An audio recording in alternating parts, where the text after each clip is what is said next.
Boom, baby, we're live. Welcome to Interview with the Man, episode 738, the reaction to the Orlando Mega Mansion event that we just recently had here in Orlando, Florida. We're going to be breaking it down. There'll be a couple of guests that come on throughout this show, but don't forget, on August 1st, we are going live with the Masculine Empowerment Network, Total Dating Mastery. The whole thing is coming right now. Take a quick look right here, and we're going to get started.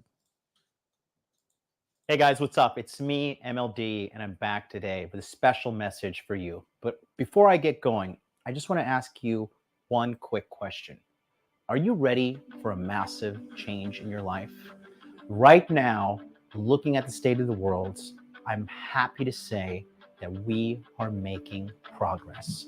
I believe that we are winning the culture war, and I do believe that there are greener pastures ahead, despite all of the propaganda that is designed to make you feel disenfranchised and, quite frankly, black-pilled.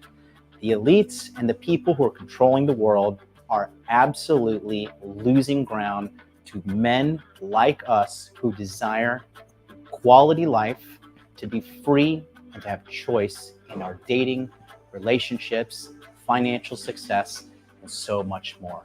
And I want to make the opportunity available for you to get your piece of the pie. And that's why I'm here to talk to you once again about the Masculine Empowerment Network. Starting on August 1st, we are beginning enrollment for the 2024 calendar year. And this is my personal community that is dedicated to elevating your life in 4 aspects that I believe are the most important for men: money, muscles, game, and frame.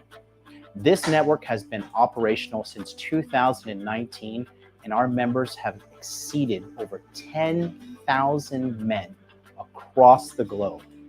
And we are only growing stronger and better every single year.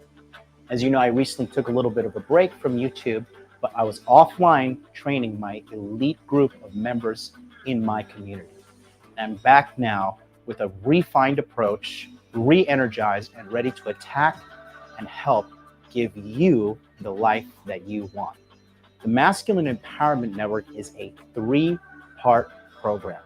And I'm happy to say this time I'm going to be introducing my first ever Total Dating Mastery hybrid course, which is a culmination of all of my previous courses, including Body Language Mastery, SALT, the Dark Pass, and Pandemic Pickup. This course is engineered to help you master text message game, online dating apps, cold approach, vetting a woman, helping put her on your rotation, or vetting her to be your girlfriend and or wife. This is a gigantic value that I've been putting together for the longest time, and I'm putting the best pieces from all my courses in this hybrid course that is aimed to make you walk away from all of your dating troubles for the rest of your life. The second part of Masculine Empowerment Network is our live webinar training. Starting on August 12th, we will be engaging in 20 webinars, which each have no time limit, which is going to be led by me and my team of men from the Masculine Empowerment Network, talking to you about the core fundamentals of money, muscles, game, and frame to help you maximize your potential as a man, so you no longer have to feel defeated, depressed, alone, unworthy, and plagued with tons of negative thoughts. These will be starting at 9 p.m. Eastern and 9 a.m. Eastern every single day, Monday to Friday, from August 12th to August 23rd. If you can't attend them live, that's okay, because they're going to be recorded and you'll be able to watch them for the rest of your life. In addition to that, after every session, we have an open Q&A panel, which allows you to directly ask your question to the leader who is speaking that day in his area of excellence, whether it's money, muscles, game, or frame. Every man will get his questions answered, and no man will be left behind. In addition to that is our Masculine Empowerment Network Telegram chat. This is where you will be able to network with other high-value men around the world in order to grow your personal power as well as the other members of the group. We have had so many men from so many different walks of life. I'm talking millionaires, doctors, Navy SEALs, you name it. We have had them all through the Masculine Empowerment Network, and they are all very high-level guys that are added to the group. This is open 24 hours where you have immediate and direct access to me and all my leaders in the community to help answer your questions simply at the palm of your hands. If you have problems with your text message game, send a text message screenshot. We'll look at it and we'll tell you what to do. If you want to look good for your next photo shoot, send us the outfits. Try them on. We'll tell you if you look good. We'll tell you if you look bad. Are you feeling down, depressed, feeling worthless, feeling like you have just endless anxiety? Talk to us. We'll get you through it. That's what we've been doing since 2019, and we're only getting better as the years go on. It's a group of positive men that are all unified under one cause, and that is getting better at our lives and maximizing our approach to self-improvement. This will be available immediately as well. So as soon as you sign up, you're going to have a link, click on that, and you're in there.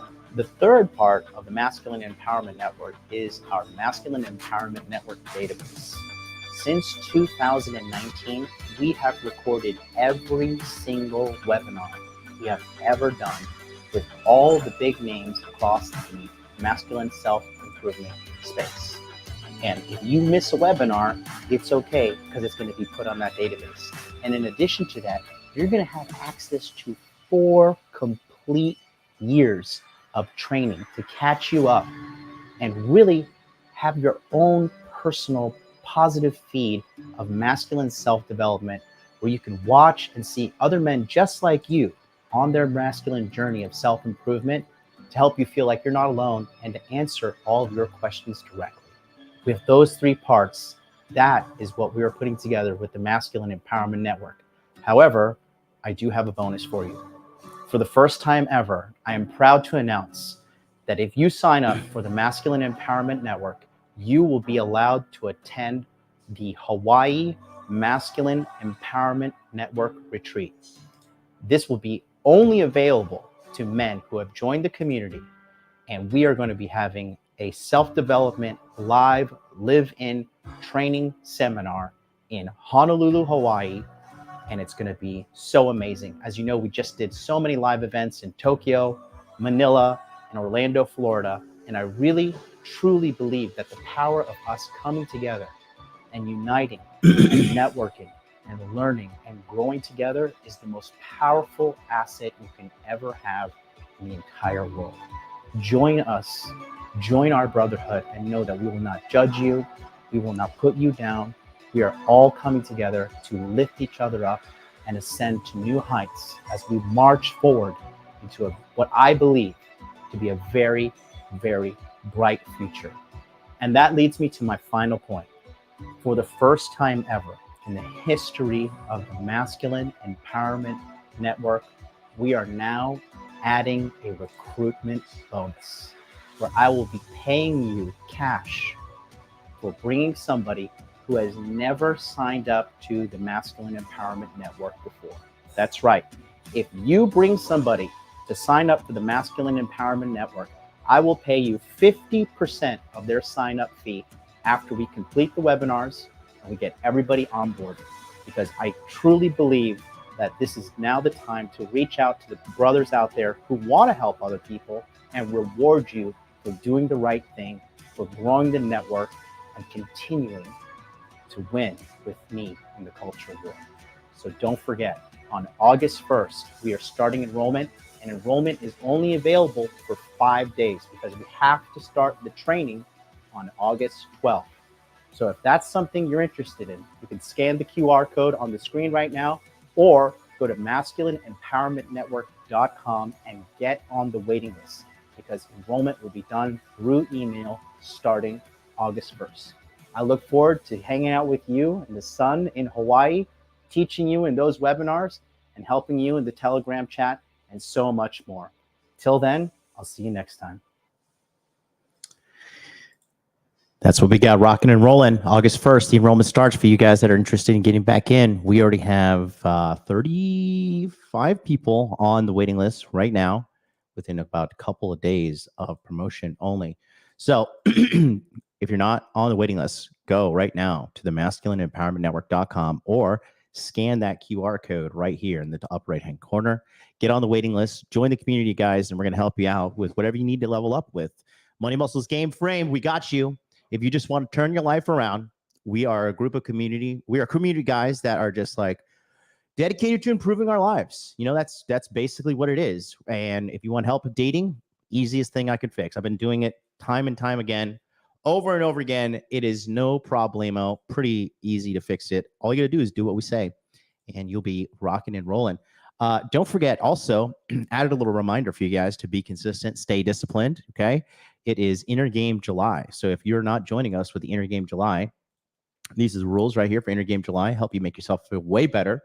No eating out unless it's for business. Gym 3 times a week. You want to try and finish 4 books. We are at July 8th right now. So your first book should be in the bag, ideally. 1 self-improvement activity daily, tracking your weight, affirmations, and then number 7, no negative people. I know some people said like, oh, you know, I think Mike was talking about it in the chat. He said like, oh, you know, I failed.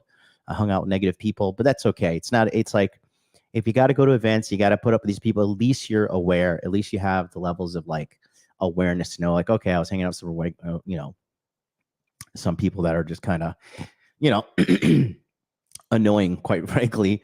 So, you know, as long as you're aware and you want to make a change, that's all really that matters, in my opinion. Okay. And if you want to join us, join the Telegram chat. We have a free Telegram chat in the description box below for the Inner Game July support group. And that group is, how many people are on there right now? Let me just double check. We have at this moment 174 members, 174 people in there. Amazing, amazing, amazing. Looks like our friend Big Sky Traveler just posted some delicious like chicken and rice in there. Everybody's posting their heavy meals, their healthy meals, looking good, looking real good. So, yeah, man, I'm so excited to be here with you guys. So welcome to today's episode. This is the reaction to the Orlando Mega Mansion, where I'm going to actually just give you guys like a director's cut behind the scenes, reacting to what happened in the Orlando Mega Mansion and kind of just give you my take on things and show you that like there are men like you who are just trying to make their lives better. And they came on down to Orlando and they participated in a 4-day event. They arrived on Thursday, then we had Friday, Saturday, and Sunday.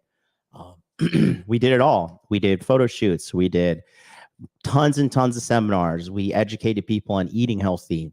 We fought, right? We hung out in the pool. You know, we networked. We crossed notes. It was just so many great things that we did there. And you really don't understand like the power of coming together. If you haven't come together, for me, this is a walk in the park. I've been doing this forever. And I know, like for me, even me going to these events, meeting up with people, you know, it's just so like, you guys don't understand. It's so beneficial for you just to get out there and meet people and meet other like-minded men, because, you know, you don't feel the need to like, you know, always have to hype yourself up, because these other guys are motivated and dedicated to do things with their lives. And so, you know, it's just the energy is contagious. It's just, honestly, it's just an amazing time. It really is an amazing time. You haven't done it. This is invite only. So how this works is after we have the Masculine Empowerment Network, from within the network, we allow guys to come to live events, because we don't just open our events to the public, because I don't know who is just like randomly going to come and join. But I know that when people join the group and they go through the education, I know like, okay, they have like a general intelligence, they have like a general dedication, and they have a general idea of what is going to be taught at these things. So there's like, you know, if it's like a brand new guy, you know, it's kind of like there's a big learning curve and it's just annoying. I was talking to King Dre the other day, right? And it was so funny because we were talking about how in these future events, like, just so you guys know, fighting is mandatory if you come to these events. And King Dre was like, well, what if somebody has like a medical condition or something? I was like, oh, go see a doctor. You know, you can't come. You fight or you leave. So can't fight, it's okay. Won't fight, not okay. So come on down and, be tested by fire. And I like it too. If you got to have a little bit of balls. I mean, hey, how the hell am I going to start a hot dude army if you guys can't fight, or if you're not even willing to fight? Okay. So shout out to all you guys, Hot Dude Army. Appreciate you guys being here. Let's get this bad boy cracking. We had a great interview, or excuse me, we had a great documentary here made by one of our members in the community, our brother Ozzy, and phenomenal work. And yeah, let's get this bad boy started.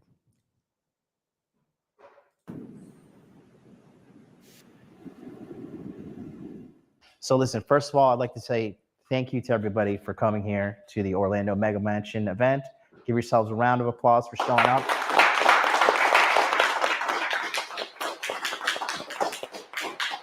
Okay, so as you guys know, I run the Masculine Empowerment Network, Inner Game Healing. I'm Jonathan from Modern Life Dating, blah, blah, blah. Okay, all of that is fine and dandy. I do that because that's what I believe I was called to do in this life. But what I believe is the most important thing is this right here. Okay. And it's not you guys giving me 200 or 500 bucks to fucking stay here, because that money's all gone anyways. This place is expensive, and so is the food. Okay. The point is I want you to look around to the guys around you, to your left and your right. Okay. If this man next to you decided to come out here and try to make himself a better man, that's what this is all about. Okay. From my research of what I've been doing, it seems to me that as society progresses and everything moves forward, we're becoming increasingly isolated. I don't know if you guys have a lot of friends and stuff where you are, but I'll tell you, all the money, all the women, all the status in the world does not mean anything if you do not have a brotherhood, a tribe, a community of guys. Okay. What we're doing here this weekend is what we're trying to emulate the highest level of success possible that I have, that Andrew has, and some of the other guys that came as well who already graduated from the program. Other guys in here like Jordan and stuff have been with me since day one. Okay. Our goal is to give you the total life transformation that you want. Okay. I have a good loser radar. Okay. None of you guys trip that thing at all. All right. We are here to serve you and to make you guys have the best life possible. That's on your terms. Okay. That's what this weekend's for. This weekend is not going to be some fancy pants, fucking, ritzy weekend. This is going to be a nitty-gritty weekend. We are going to look deep inside of you, and we're going to find out who you are, and we want to help you get to where you want to be. Okay. We want everybody in here making six figures. Ideally, we want you all to have a good relationship with a woman. We want you to be physically fit, not a big fucking fat mess of a person. And we want everybody's inner game dialed in to the degree that it needs to be dialed. So for some of you guys, I think this is like a first time seeing the footage of it in like a live event. If this is your first time just seeing how we operate the training, just put a 1 in the chat right now. Let me just see who's a first timer here. I'm checking you across all platforms as well. Just put a quick 1 in the chat, because I wanted to see how you guys are actually responding and reacting to this, because I'm trying to figure out the best way to help you guys. So your feedback is absolutely so important. And I want to say, okay, shout out to you, Resonated Science, first time seeing the in-person coaching like this. Boys on Rumble, let me know as well. And we got okay, cool. Rumble's up and running. Just triple checking everything. Oh, you know what? I think I got 1 second. Let me pull this because I know I got the Instagram tab open. Where is the Instagram tab? There it is. Okay. And then shout out to the boys on Instagram. Okay. So cool. The new next also put a 1. Okay, great. So yeah, let us know. We're like I said, we're here to help you guys out. Okay, let's continue here. Dialed in to get you guys the life that you want. Okay. But first and foremost, we want to make sure that all of you guys get what you want out of life. Okay. So I implore you, I like beg you guys to fucking get each other's phone numbers, link up, become friends, because there's power in numbers. And as you know, the thing is this too, everybody here just kind of looks like a normal guy, which is good, because we don't want to be running around waving my flag, like Money Muscles Game Frame, bitches, as much as I want to do that, it's always best to be in the fucking shadows, move in silence. That's like a lot of you guys, a lot of people want clout, right? And I'm telling you, clout, it comes with a lot of downsides. It is the average person cannot handle the downsides of clout. So if you're out there and you want clout, I'll be honest with you. Honestly, that's kind of like low-key a problem with your inner game, because you feel like you need external validation from people like, well, I'm famous, so all these people like me, therefore you should like me, right? But the best way is to be rich, red-pilled, but a wolf in sheep's clothing. Like, just follow along and, be hidden amongst the normies in your day to day, but like you're real G up here. You know what I mean? That's ideal. And then when you get to the point where you're financially free, let's say you have a bunch of real estate properties coming in, or you're making a killing just from dollar cost averaging into, the Vanguard or the S&P 500, or you have good cryptocurrency things set up, once you're free, you can be a little bit more vocal about, whatever you want to do in regards to if you want to really get clout, which I honestly don't recommend it. I really don't recommend it. But we talked about that here with these guys, because I just think there's a lot of guys want clout, but they don't realize that's all the downsides that come with it. Okay. Nowadays, when I first started making money, I was wearing fucking everything Louis Vuitton, fucking pattern shit. All I realized was that just fucking draws the wrong kind of people all around, wrong kind of women, wrong kind of friends, wrong kind of business partners. Everybody wants to overcharge you. Everybody wants to do all this shit. I realized that just kind of looking like an average person, but being red pilled up here, and then being on a mission, on a goal with your life, is the best way to live. Okay. That's pretty much all I have to say as of right now. Andrew is the co-director of the Passport Pro program, and then he's been helping me out with a lot of the fucking on-the-ground coaching. He did the Tokyo program. He did Manila with me. He's been teaching webinars, Masculine Empowerment Network, forever. Anything you want to say, buddy? But that's it, guys. Literally, I've seen people change for the better in John's programs, which is why I've been willing to help him out for so long. I was in his second program. The only reason why I didn't do the first was because it was, I think, limited space, and he only had like 30 or so slots, in the first one. And I regret that, because that first one was where there were a lot of folks that have gotten big. Myron was in that first one from Fresh and Fit. I was in that second one. The second one he did way back in the day. And I've been working with John kind of ever since, and we're both in Asia, and we have a lot of the same goals, but the real goal is to see you guys get better. And when I see guys that go from wherever they're at to somewhere that's better, I see myself, because I remember where I was 5 years ago when I started talking with John. Yeah, I was a lawyer. Yeah, I made money, but my frame was completely fucked up. My game was like garbage tier, was like super beta game, right? And just that change of mind and game, just that alone was worth everything. I mean, there's no monetary value on that. And not only that, connecting with guys, knowing this network, that's invaluable. There's no price on that. Being able to connect with the guys around you and make those connections this weekend. I want to see you guys talk to each other, exchange information, plan, because the guys that I rely on when I'm going to another city, if I'm flying into Hanoi and I need to talk to somebody, I've got people because of the networks that John has built. So make sure you guys are staying with that, stay in touch, because there's guys that I've met from BLM way back in the day. I'm still in touch with them.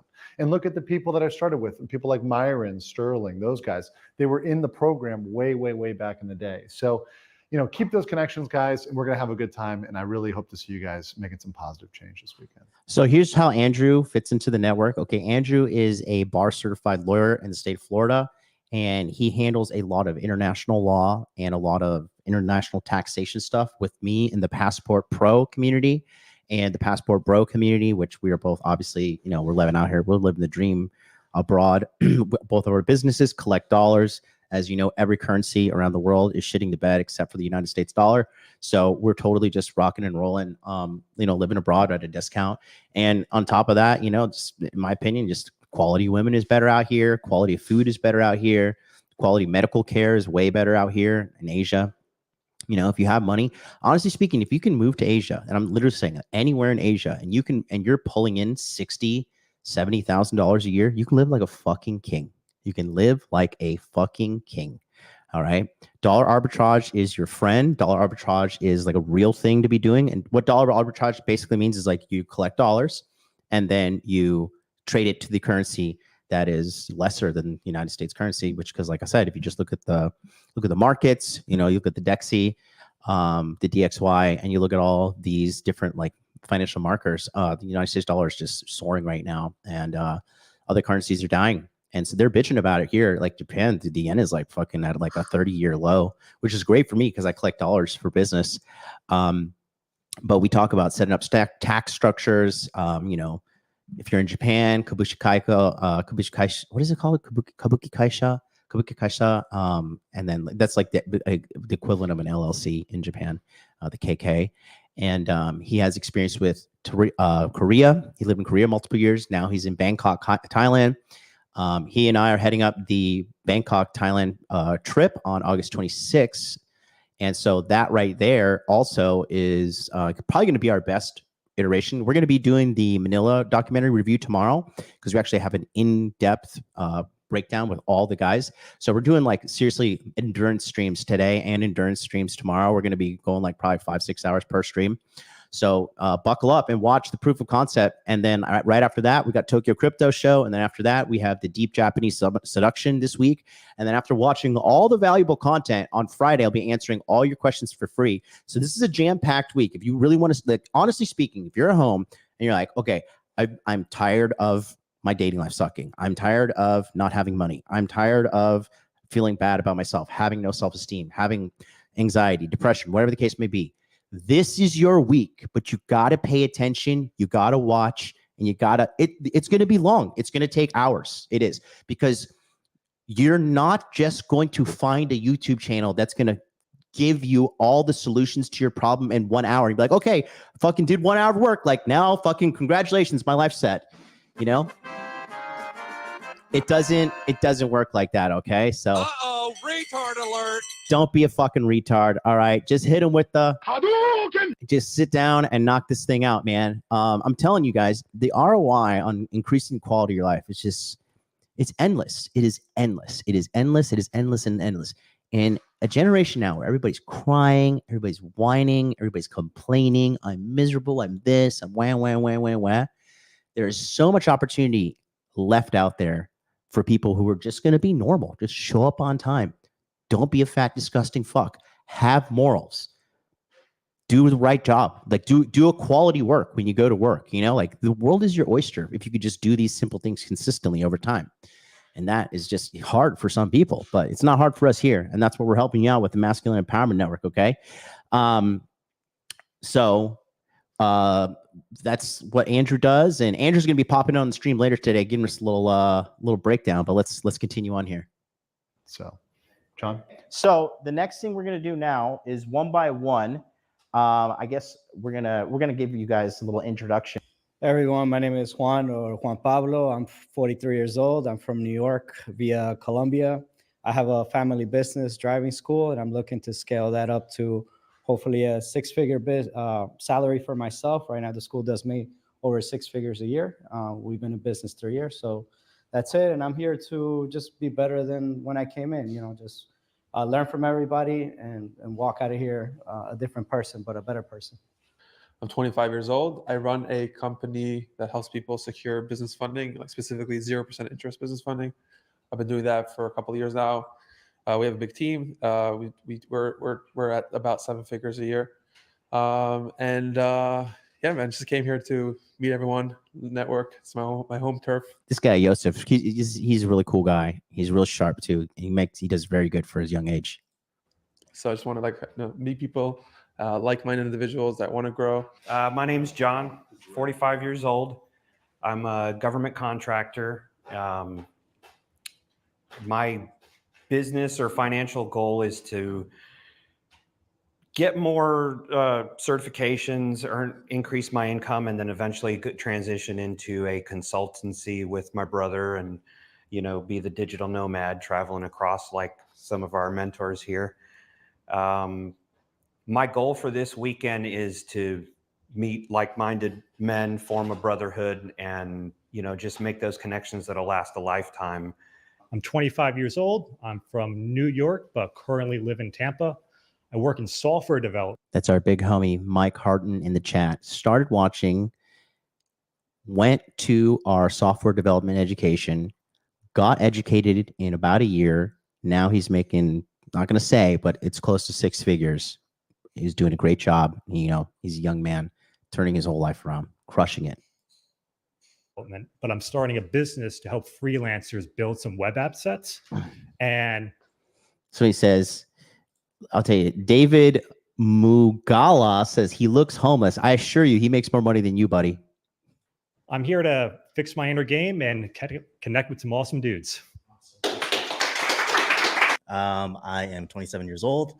I have been studying for the past 8 years to be an architect. So I'm actually on my last year of my double master's program.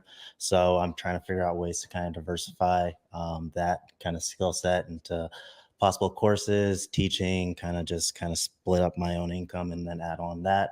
I'm also looking for other passive income options. My goal this weekend is just to kind of network, meet some like-minded individuals, and do a little self-audit of myself, kind of see where I can pick and choose and improve at. So yeah, happy to be here. Good to meet y'all. My name is Jonathan Medina. I'm from Houston, Texas. Currently, this motherfucking guy is a killer, bro. You'll see this guy later when he was sparring. This guy was probably the best fighter amongst all of us in regards to kickboxing. This guy is fucking lethal. He's a lethal guy. 30, and I work in project management for an e-discovery company. It's a software company. I'm currently living in Colombia. And I guess one of my biggest goals is to just work on more developing my business. And we got a special guest coming on with us right now. Hey, everybody. How's it going, guys? What up? How you doing, man? I'm doing great. Great. It's a lovely day here in Bangkok, and it's good to see the boys in Orlando again. That event was absolutely amazing, and it was just kind of a microcosm, like a little slice of what we do in Passport Pro, what we did in Tokyo, what we did in Manila, and what we're going to be doing in Bangkok coming up here in the next couple months.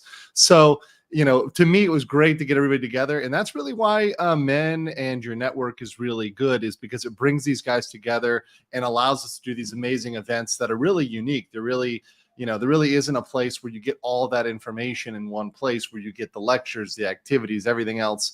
And in Orlando, which is, the city that you are, you're from there. I spent 6 years there practicing law. So I really enjoy Orlando and was glad to be back. It's just what a crazy ride we've been on. You yes. and I always try to like quantify the value of the network and like the value of signing up, but like it's kind of like this nebulous thing to a degree. Like you just have to show up. I know it sounds like fucking cope, like just sign up, but like, can you just explain like the personal transformation you had? Because you even started your legal mindset brand, like from working with one of my interns in the network, and like a huge fucking like celebrity on the internet and LawTube now.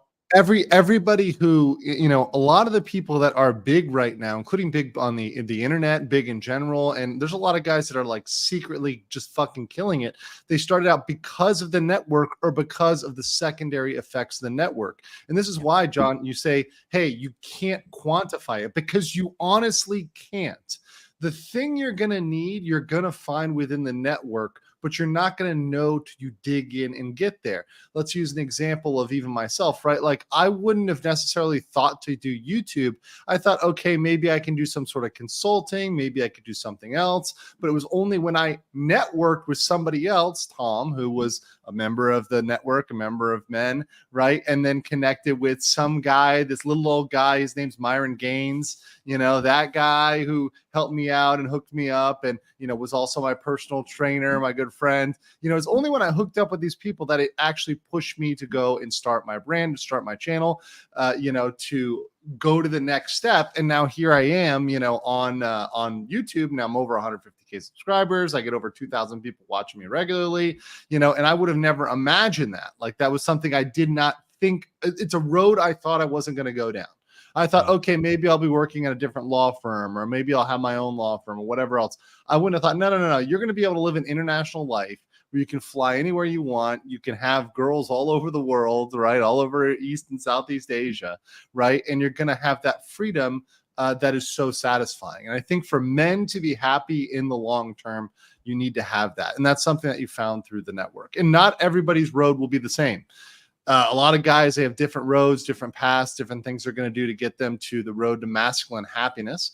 But you need to get in the network. You need to go out there and do it. You need to actually show up, pull the trigger. Do not be a red pill masturbator. Go out there and actually come out, which is why we hold our events, to actually get you guys out. And beyond that, get you guys out and in a different country, which you'll be surprised when you change your environment, when you change where you are, how that can inspire you to greater, bigger, and better things. My life has only tripled since I have come to Asia from the US. Yeah, I have my Legal Mindset channel in the US, but guess what?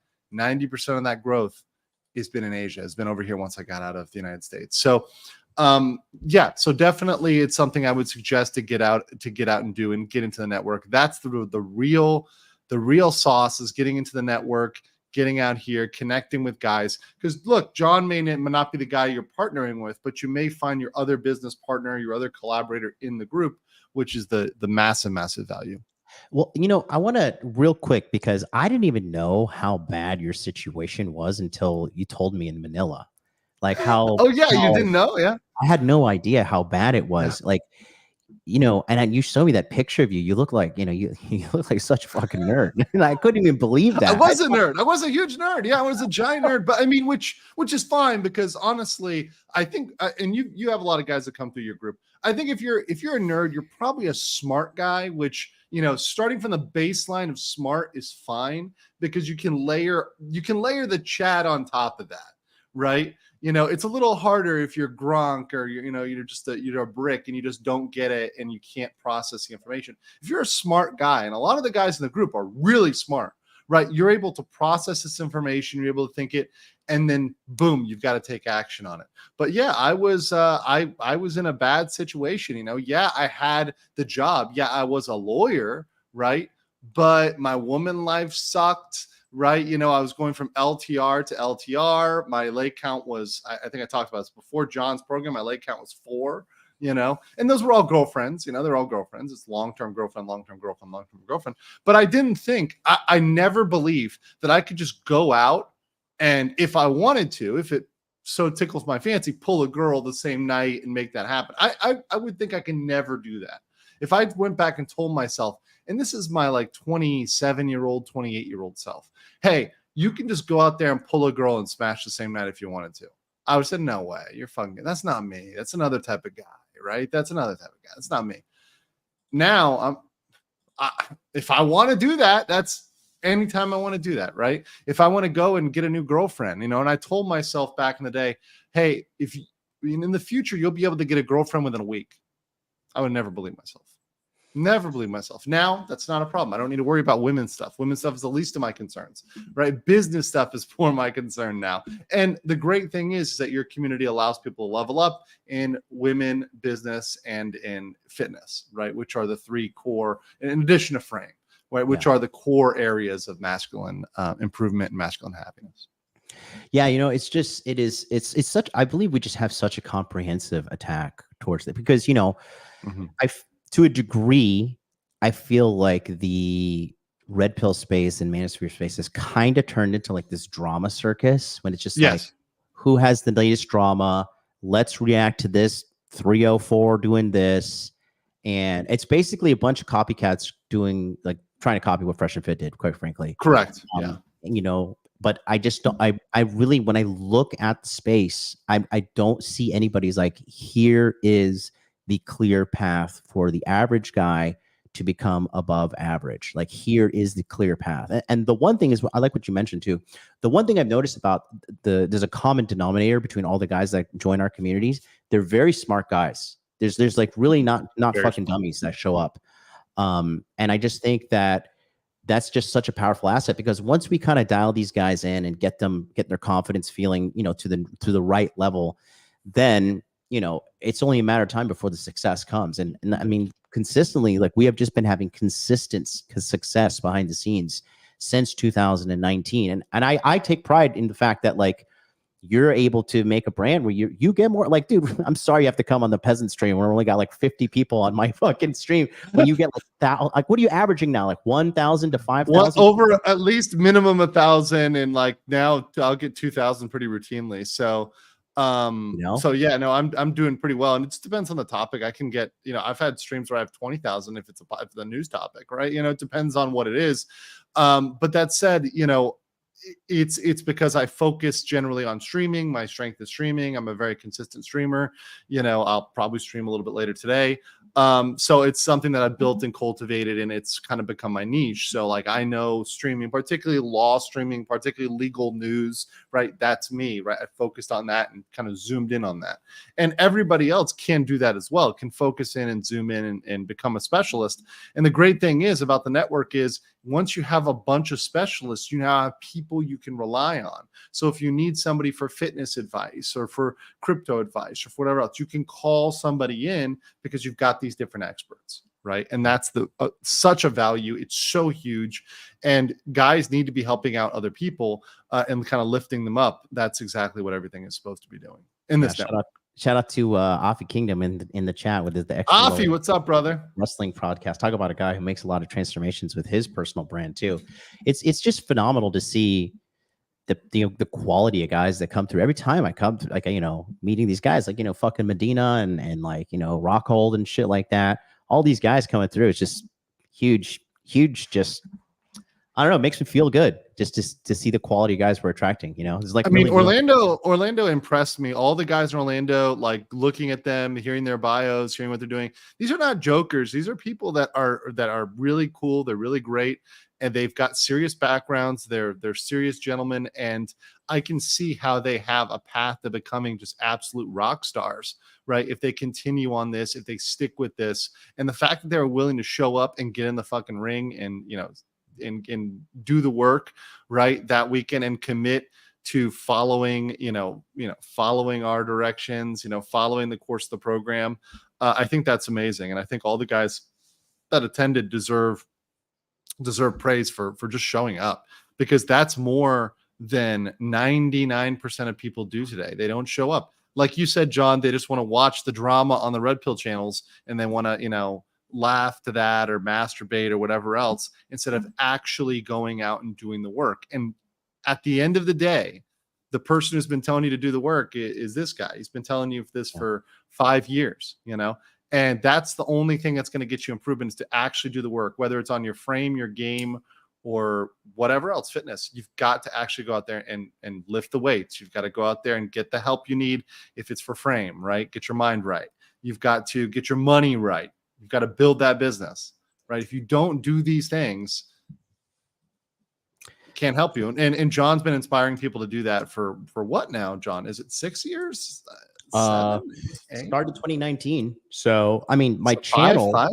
Yeah. I started the channel and putting content out in 2015, but we didn't start live streaming until 2019. So Okay. actually 9 years on the channel. 2019 is when we started to see some movement with with the live streaming and stuff.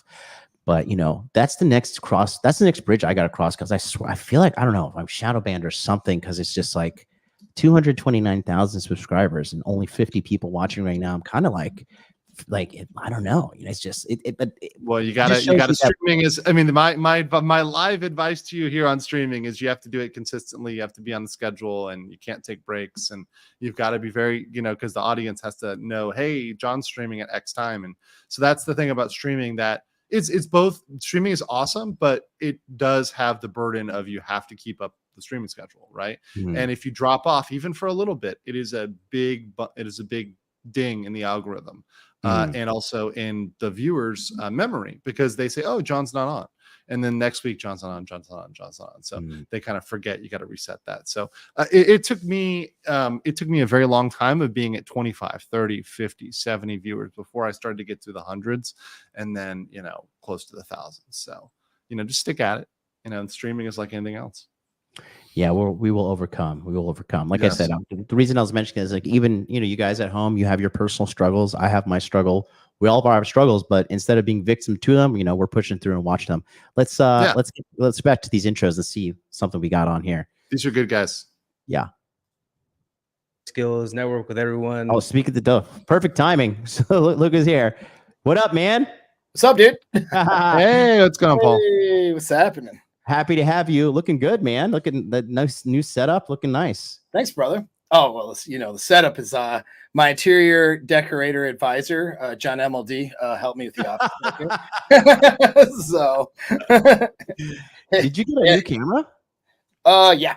Mm-hmm. Oh yeah, you're coming in super crisp, man. Looking real good. Thanks, bro. Thanks. Yeah, just leveling. Go ahead, buddy. Go ahead. No, I'm just saying leveling things up over here. Yeah, we were just talking about like the value of that Andrew received from joining the network, getting his brand huge to the point he's like live streaming for anywhere between 1,000 to like 20,000 people on his Legal Mindset channel. Jesus, and dude, that's fucking cool. Yeah, he's crushing it. And we're just talking about the value of the network. I mean, you've been in the network with me now since when did you join up? Was it like 2020 or 2021? I think it was 21. We met around 2020 because I had just gotten back from Afghanistan. I controversially was invited to Rule Zero because not everybody was sure if they wanted me to be on there. We did that like little COVID whatever Rule Zero Zoom meetup seminar. I think remember that. Oh yeah, I forgot about that. Right. And you and I kind of like gradually started talking. Then you invited me into the network at some point after that. So I think it would have been like the beginning of 21 or something. Maybe that first cohort in 21. Yeah. Yeah, dude. Love it. And I've met so many good people too through your network, which is something you're really talented at, man, is bringing guys together, and bringing talent together, and people just have things to offer. I mean, it's really, really great. And anyone who does your masculine empowerment network, you didn't ask me to plug it, but I'll plug it for you. It's that they have access, to all of these, not just you and your material, which is great, but all these people who have different things to offer that are really valuable. So I think it's a great network for guys. Good. Yeah. We're like I said, I just think that we kind of have reached the pinnacle of like, you can just binge watch as much content as possible. But like there is a roof to the education you receive from having a one-sided conversation with a content creator where you're just on the listening end. Yeah, so, that doesn't even meet that doesn't even meet the definition of conversation, right? Right. You're literally like submitting your comments to them, and they're choosing whether or not to remark on them or anything else like that. And oftentimes you're getting limited in characters to 150 characters, however else. It's not a back and forth. You're not being able to really gain any value out of that. And then most of the time you're just reacting to some person that's on their show temporarily, some whore usually that's brought on their show once, right? Yes. And you're just reacting to her being like, wow, she's a dumb bitch. Yeah. How is your life improved by calling that girl a dumb bitch? It's fine. Maybe it's funny and maybe it's hilarious and maybe you may have a laugh, but how are you becoming a better man by that? Are you richer? Are you more fit? Is your frame better by that? I would actually argue that probably depletes your frame, right? Because you're so focused on critiquing these hoes that you're not worried about your own mental health, right? And your own, well-being, right? So all of these things put together, it's doing shit for you. It's doing jack shit. And I get that there's a phase in the red pill process where you may need that to a certain extent, right? You need to go through the red pilling, and there's a week or two of that you can do to get it out of your system, maybe a month, but you got to move on to improvement. And these guys are helping you improve. And the guys in the network that help you improve really, like truly help you improve and not just sit there and jerk off to dumb hoes. Right. Yeah. Because, that's the road that a lot of these red pill guys, quote unquote red pill channels, are leading you down. It's just this channel is sitting around and laughing at these dumb hoes, but not actually working on your life. Yeah. Yeah. And I didn't have solutions to it, but I could see this like when I first got started, which is why I was really kind of, not that I'm the greatest marketer in the world. I'm not at all, but as far as how I want to brand myself to help guys out, it was really important for me to stay away from a lot of certain things that go on YouTube. And one of those is having these divisive, dopaminergic fueling type of shows that don't yield any results for anybody after a while, and that's a lot of these things that we're talking about. Because what ends up happening is you get a content creator is talking at you, not to you, spitting out some information. Some of it's true and some of it is maybe hard to hear. And then the stuff that's hard to hear or maybe a little bit divisive, that gets all the attention, that gets the likes, because the audience thinks it's the illusion of action. They really think they're getting something done by watching some idiot, say something and then everyone dunks on her or whatever, right? So they think they're accomplishing something when they're really not accomplishing anything.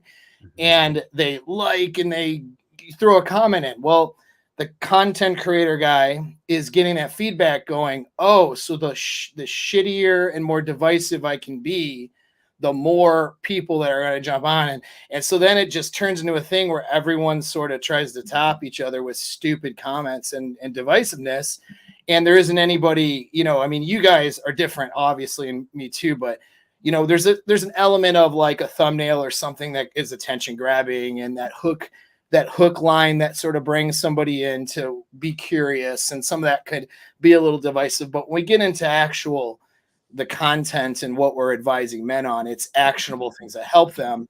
There's controls in place because we have that, we have actual clients. I think everybody here does in their capacity. Yes, they do. Yeah.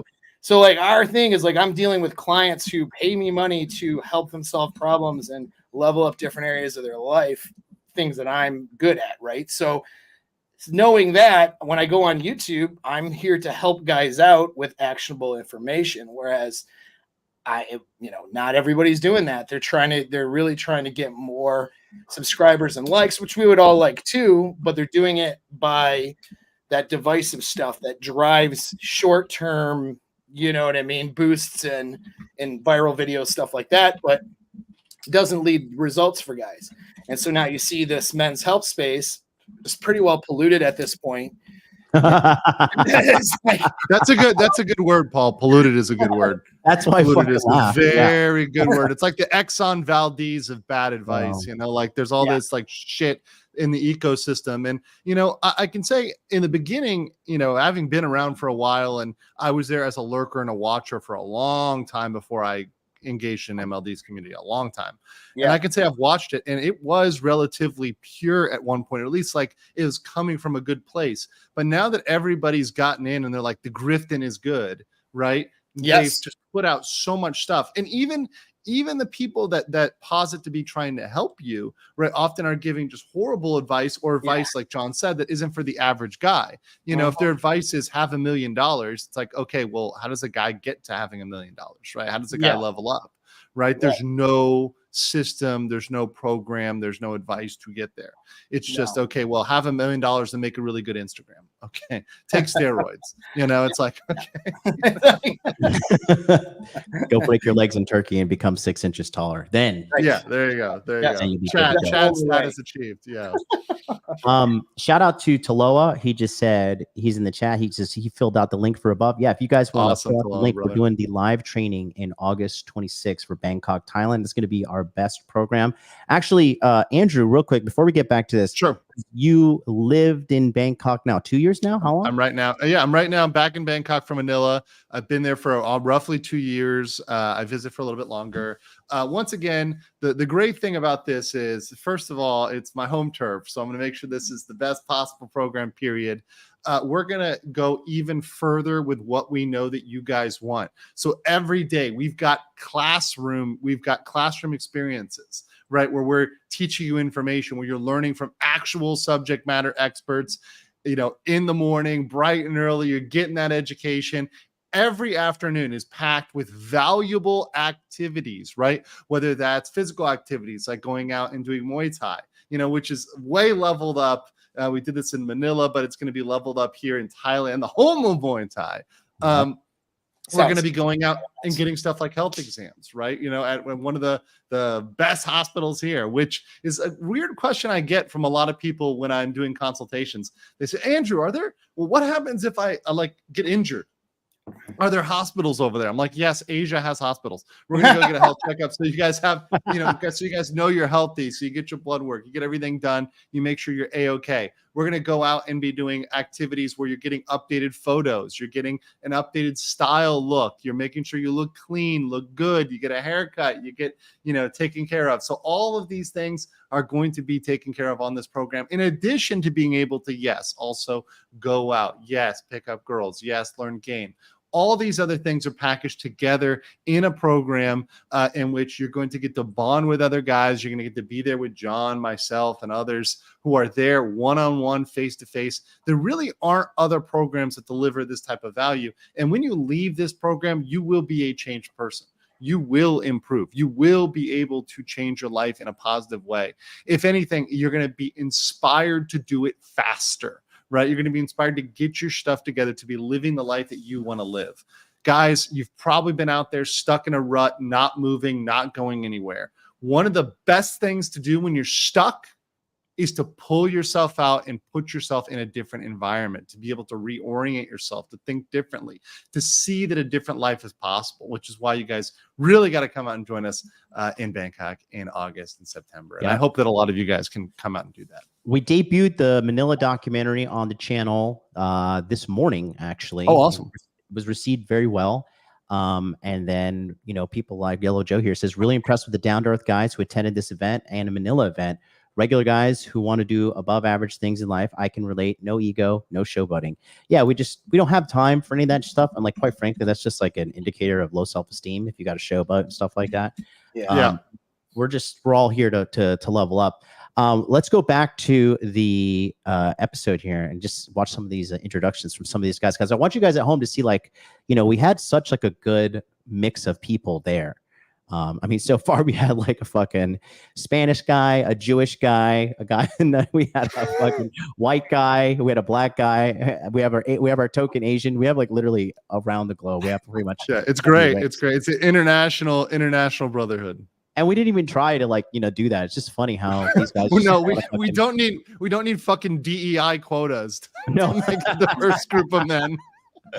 No DEI quotas at the Masculine Empowerment Network. Pick everyone's brain and kind of keep leveling myself up in technology, but also do my own thing on the side and potentially get into real estate in the future. But I'm very glad to be here with you guys.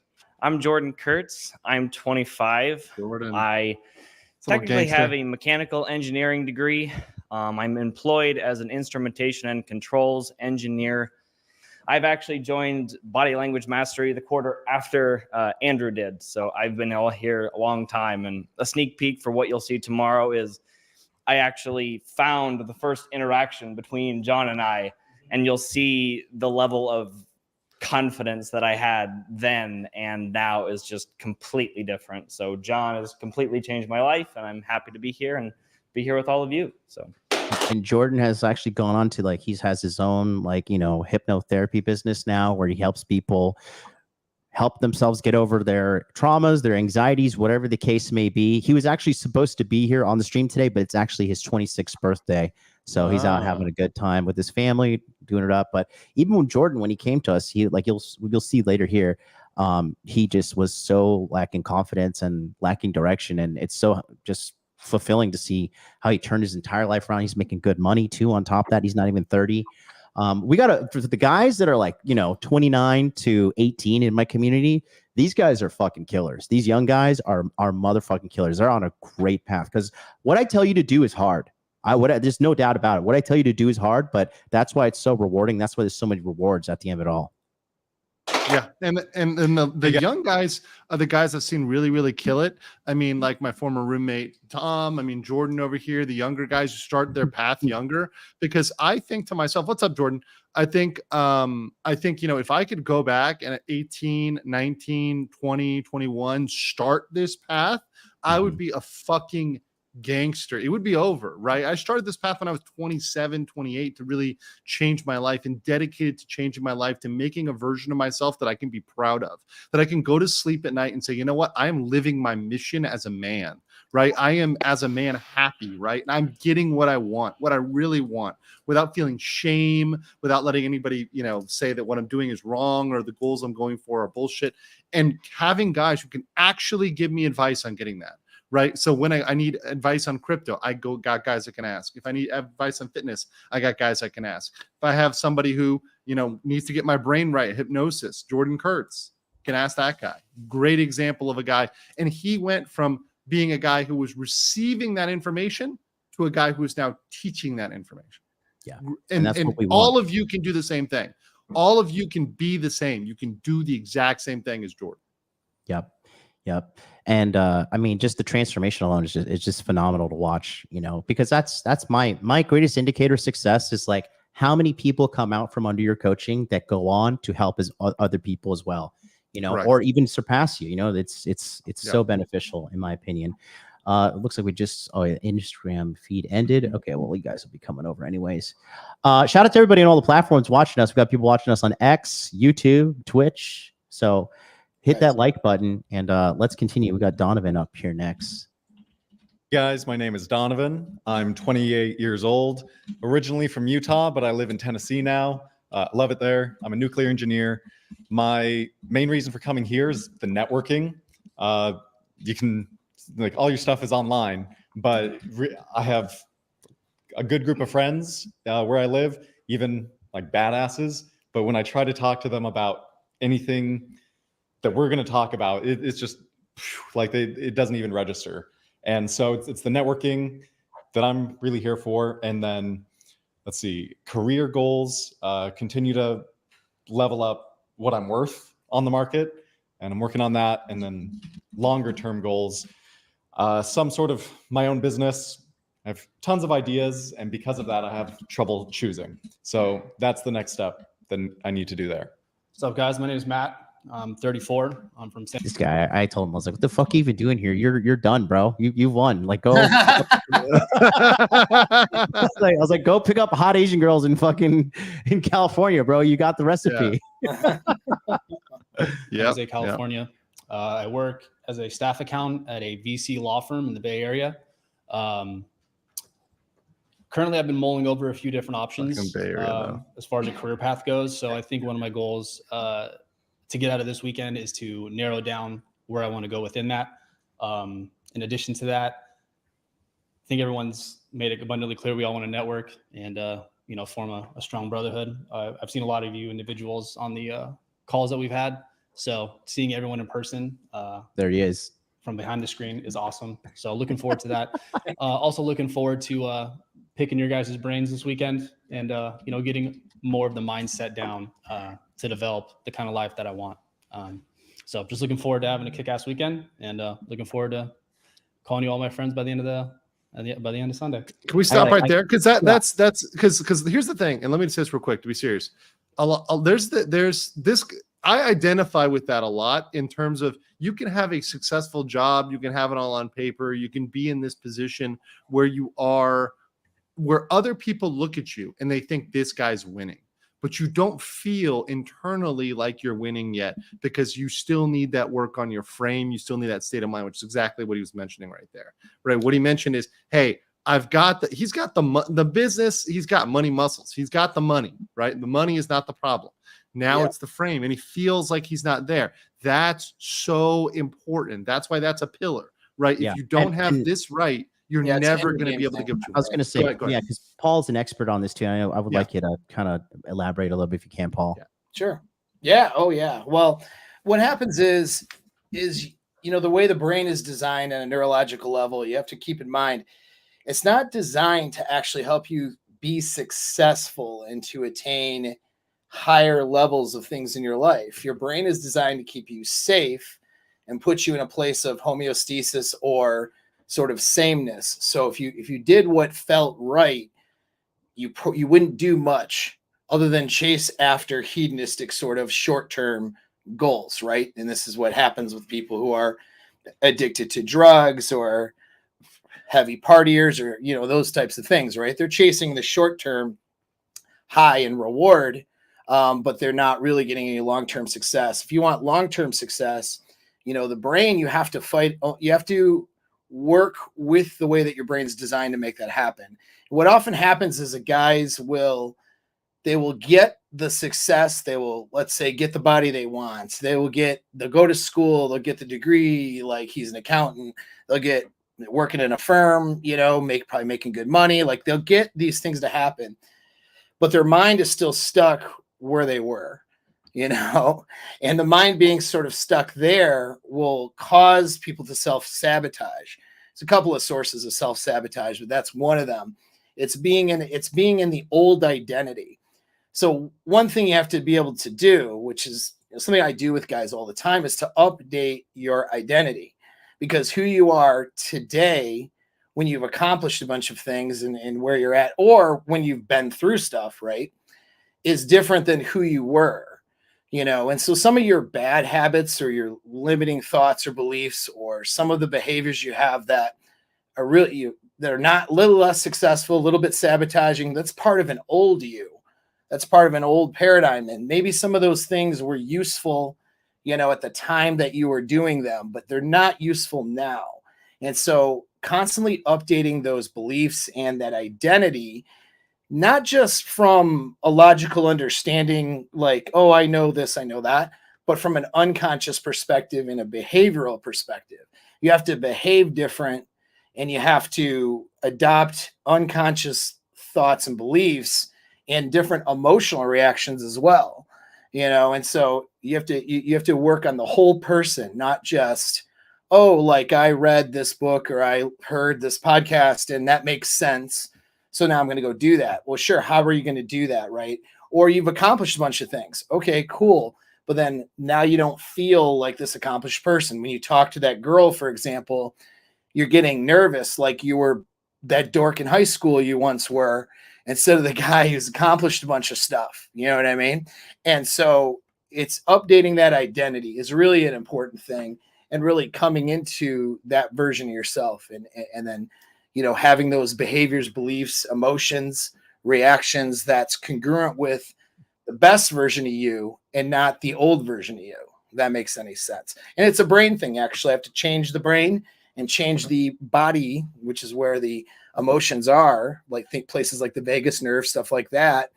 You got to be able to release that stuff and change what's going on there, so that you have an updated way of behaving, thinking, being, down to the core of who you are.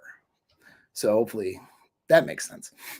It's you know, and it is like, the thing is, what we do at the Masculine Empowerment Network and what we do with these coaching is, I'm never going to stop coaching. I'm never going to fucking just do things for clicks and views. Like, because in my experience, coaching is the only way to make the cultural change that we want. Like, the culture cannot change if you don't change. Your life cannot change. You cannot get what you want if you do not take consistent actions over a long period of time to make a change. Like, it takes, especially when you're kind of stuck in a rut, it takes a lot of energy to get going. It's like when you ride a bicycle, like those first couple of pedals, you're like, Jesus Christ, am I ever going to get this thing going? But then once you're coasting, it's just like you're unstoppable.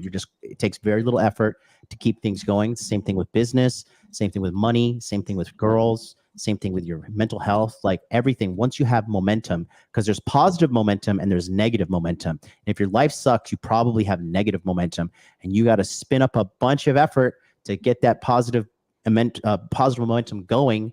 But once you have it going, dude, it's such an addictive thing. It's so rewarding and amazing. I personally, like, there's no way I could ever go back to being like a loser or whatever the case may be. Like, I'm addicted to working hard. I go to the gym every day these days. Like, I'm loving it.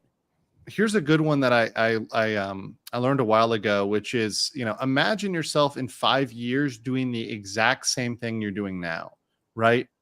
if you are unhappy with that image, right? If you are unhappy with the version of yourself 5 years from now on the path that you're on, doing the same stuff you're on now, then you need to fucking change. You need to pull it up. If you're going to look at yourself sitting and watching red pill content, you know, the typical red pill content, just pointing at whores and laughing, right? and you're just sitting around, you're still a loser, you're still living with your parents, you're still, you know, you're still broke, you're still out of shape, you still got the whatever, all this bad stuff, right? And you're not happy with that. You got to spin up the effort to change. You got to take a step to change. And that's why you got to get with John. You got to get with people that will actually help you and actually push you into that change rather than just doing the same shit you're doing. And by the way, just watching videos is not enough, guys. I know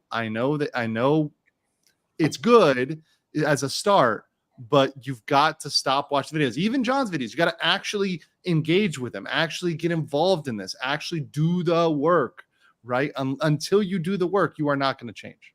Yeah. And that's a really good point too. So here's the thing. As I was kind of evaluating my own business and seeing, like, you know, guys pay a fair amount of money, like, to get into my coaching groups and to work with me. Right. And so why would they do that? Right. Why pay a bunch of money to work with me? Why spend the money to go to Thailand, for example, to meet up with you guys? Right. Sure. Yeah. And it's like, why do that? Well, here's why. And here's why it's critical to do stuff like that, because the logical framework and the understanding, which you could get from, I give that stuff away for free. I don't charge any money for it. I give it all away. I tell you now, is it dialed into your specific situation? Well, not necessarily, but I give the information away because I want people to be armed with the information. I believe in open source communication. I know people hear some of the stuff and then they use it on their podcast, and I encourage it. You know, anything that, you know, that I'm giving out information wise, you can have that for free. You don't have to pay me a cent for it. It's on YouTube, right? But that's not going to lead you to changing anything. Like, you know, you're not supposed to do certain things, you do them anyway. You know what I mean? Especially like under distress. Like when a guy's like, okay, I'm going through the breakup, going through the divorce, you know, what should I do? All right, cool. I'm going to distance myself from her. We're going to have that like little conversation, and I'm not going to stalk her social media. I'm not going to hit her up. I'm not going to, right? They know what to do. It's not that hard, you know? And then everyone grifts off of each other's information anyway. So they're all repeating the same shit. You know what I mean? It's true. It's true. He's not lying. He's not lying. But then what do? They next consult. Okay, so like, I know it wasn't supposed to reach out, but I did. We had this conversation. Then he's showing me texts from him and the ex. Anyways, doing all the wrong shit, or like they do half the right things, and then the other half of the wrong things, and it keeps them stuck. So the information isn't enough. You know, if the information was enough, then cool. You know, some people, that's all they need, but no, it's not. So what you actually need are some other things. You need a behavioral plan. All right. So that's the second thing. You have the information. Now, how are you going to act on that information? And to make changes, for example, we can use the gym as an example, is really good, right? To make changes, it's like, okay, hire a trainer. That's someone going to keep you accountable, show up or whatever. Like you have to you come up with a program, even if you're going by yourself, or I'm going to go 4 days a week. I'm going to do this. Like you have a plan to do the different behavior. If you don't have that plan and you don't execute the behavior and check yourself on that plan, you're not going to make any changes. You know not to put fat shit in your face and eat it and then sit around, play video games and not go for a walk or go to the gym or exercise. You know that. It's not rocket science. People are like, what do I need to do to get in shape? You fucking know what to do to get in shape. You don't need anybody to tell you. And if you do, it's for free on YouTube. But you won't do it. All right? You're not going to do it unless you have a behavioral plan. Anybody who's done it had a behavioral plan and they executed that plan. Now, once you're executing that behavioral plan, what happens? Emotions happen. And so that's one thing, like a lot of men's health spaces don't want to talk about emotions because everyone's super alpha nowadays. But the reality is things like motivation is an emotion. Things like, procrastinating, that's emotion based. So you have to deal with the the neurochemical reactions that are going on in your brain that's pushing you towards old behaviors, habits, stuff like that. It's going to push you towards not doing the behavioral plan. That's one of the biggest things right there. This is why you're not doing what you're supposed to, is those emotions and those things that are going on in your inner game. Now, you won't do it yourself though. Like you'll try and you will struggle through it. I mean, you might do some of it, but you're going to struggle a lot unless you have something like accountability. All right. So because you want to 10x the speed in which you're going to make a change, be accountable to somebody. That's the best way to do it, because if you're accountable, now you have a behavioral plan, you know the logical framework already, you know what you're supposed to do, you have that plan, then these emotions crop up, but that accountability is going to help you push through the distracting and bad emotions are going to derail you, right? And then from there, it's the fifth thing is community support. Why is that so important? I didn't realize how important that was until I had my own community. Yeah. It's, it's so important because we're social animals.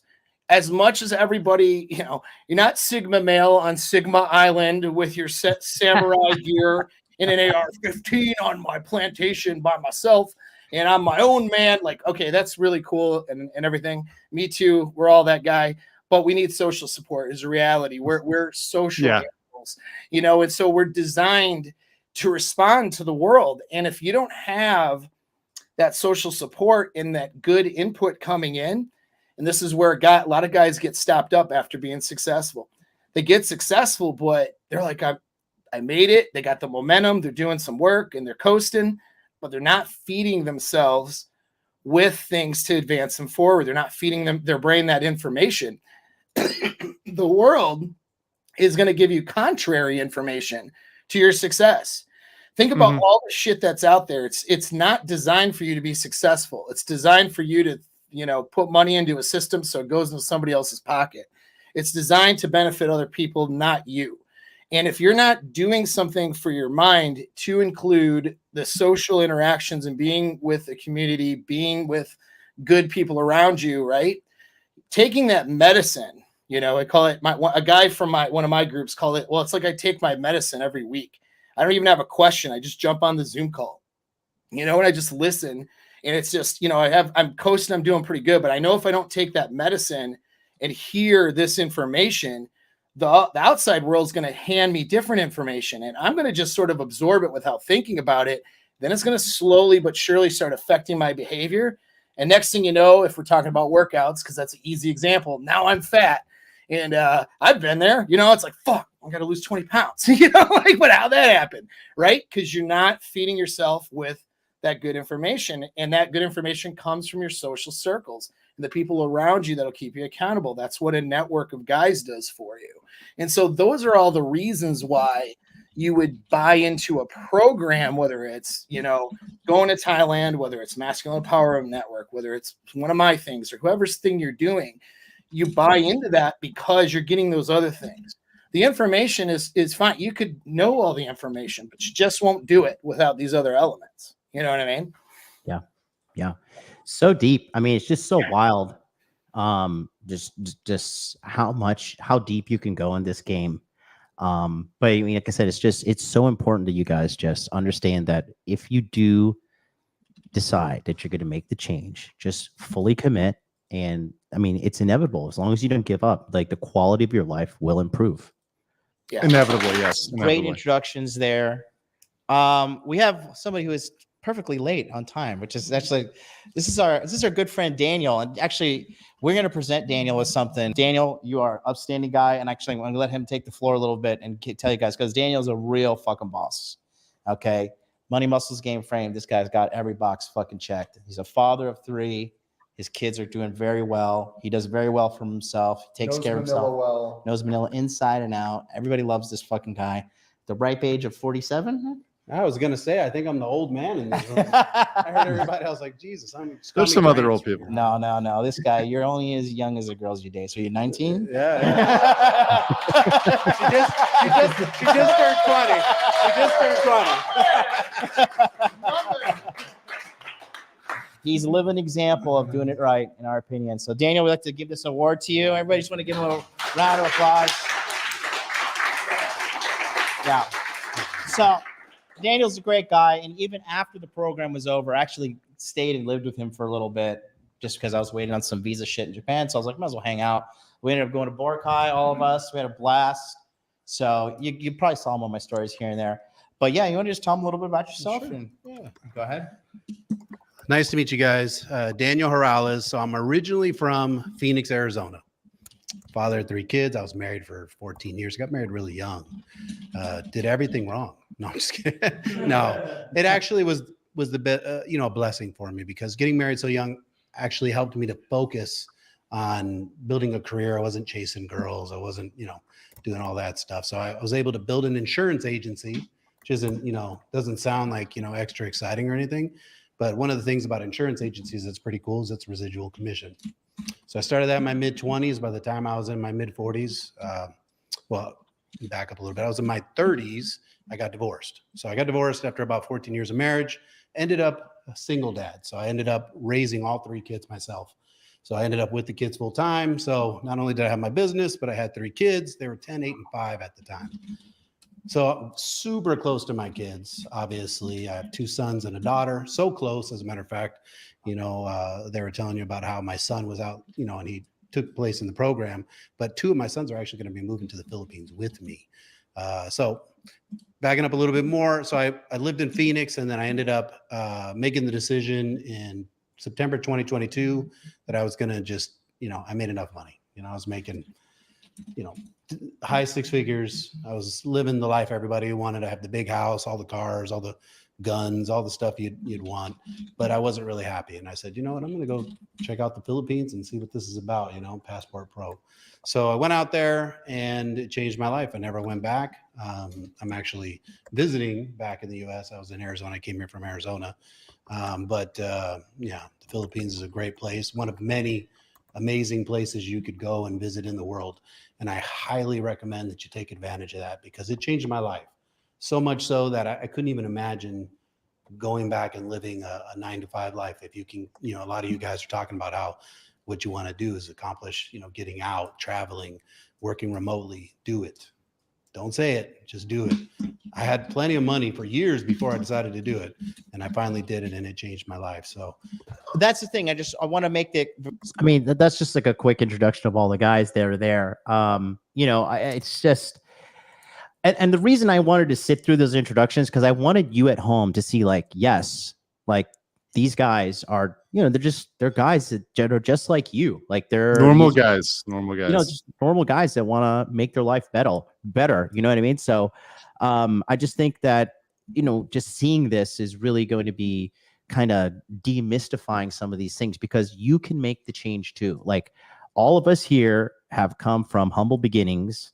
Paul at one point was like homeless and living in a car. I think you told me in your mid-30s. So yeah, I got back from, it was kind of by choice, but I got back from deployments and stuff, broke it off with the wife, just packed a bag and said, see you later. I was kind of a dick back then, anyway.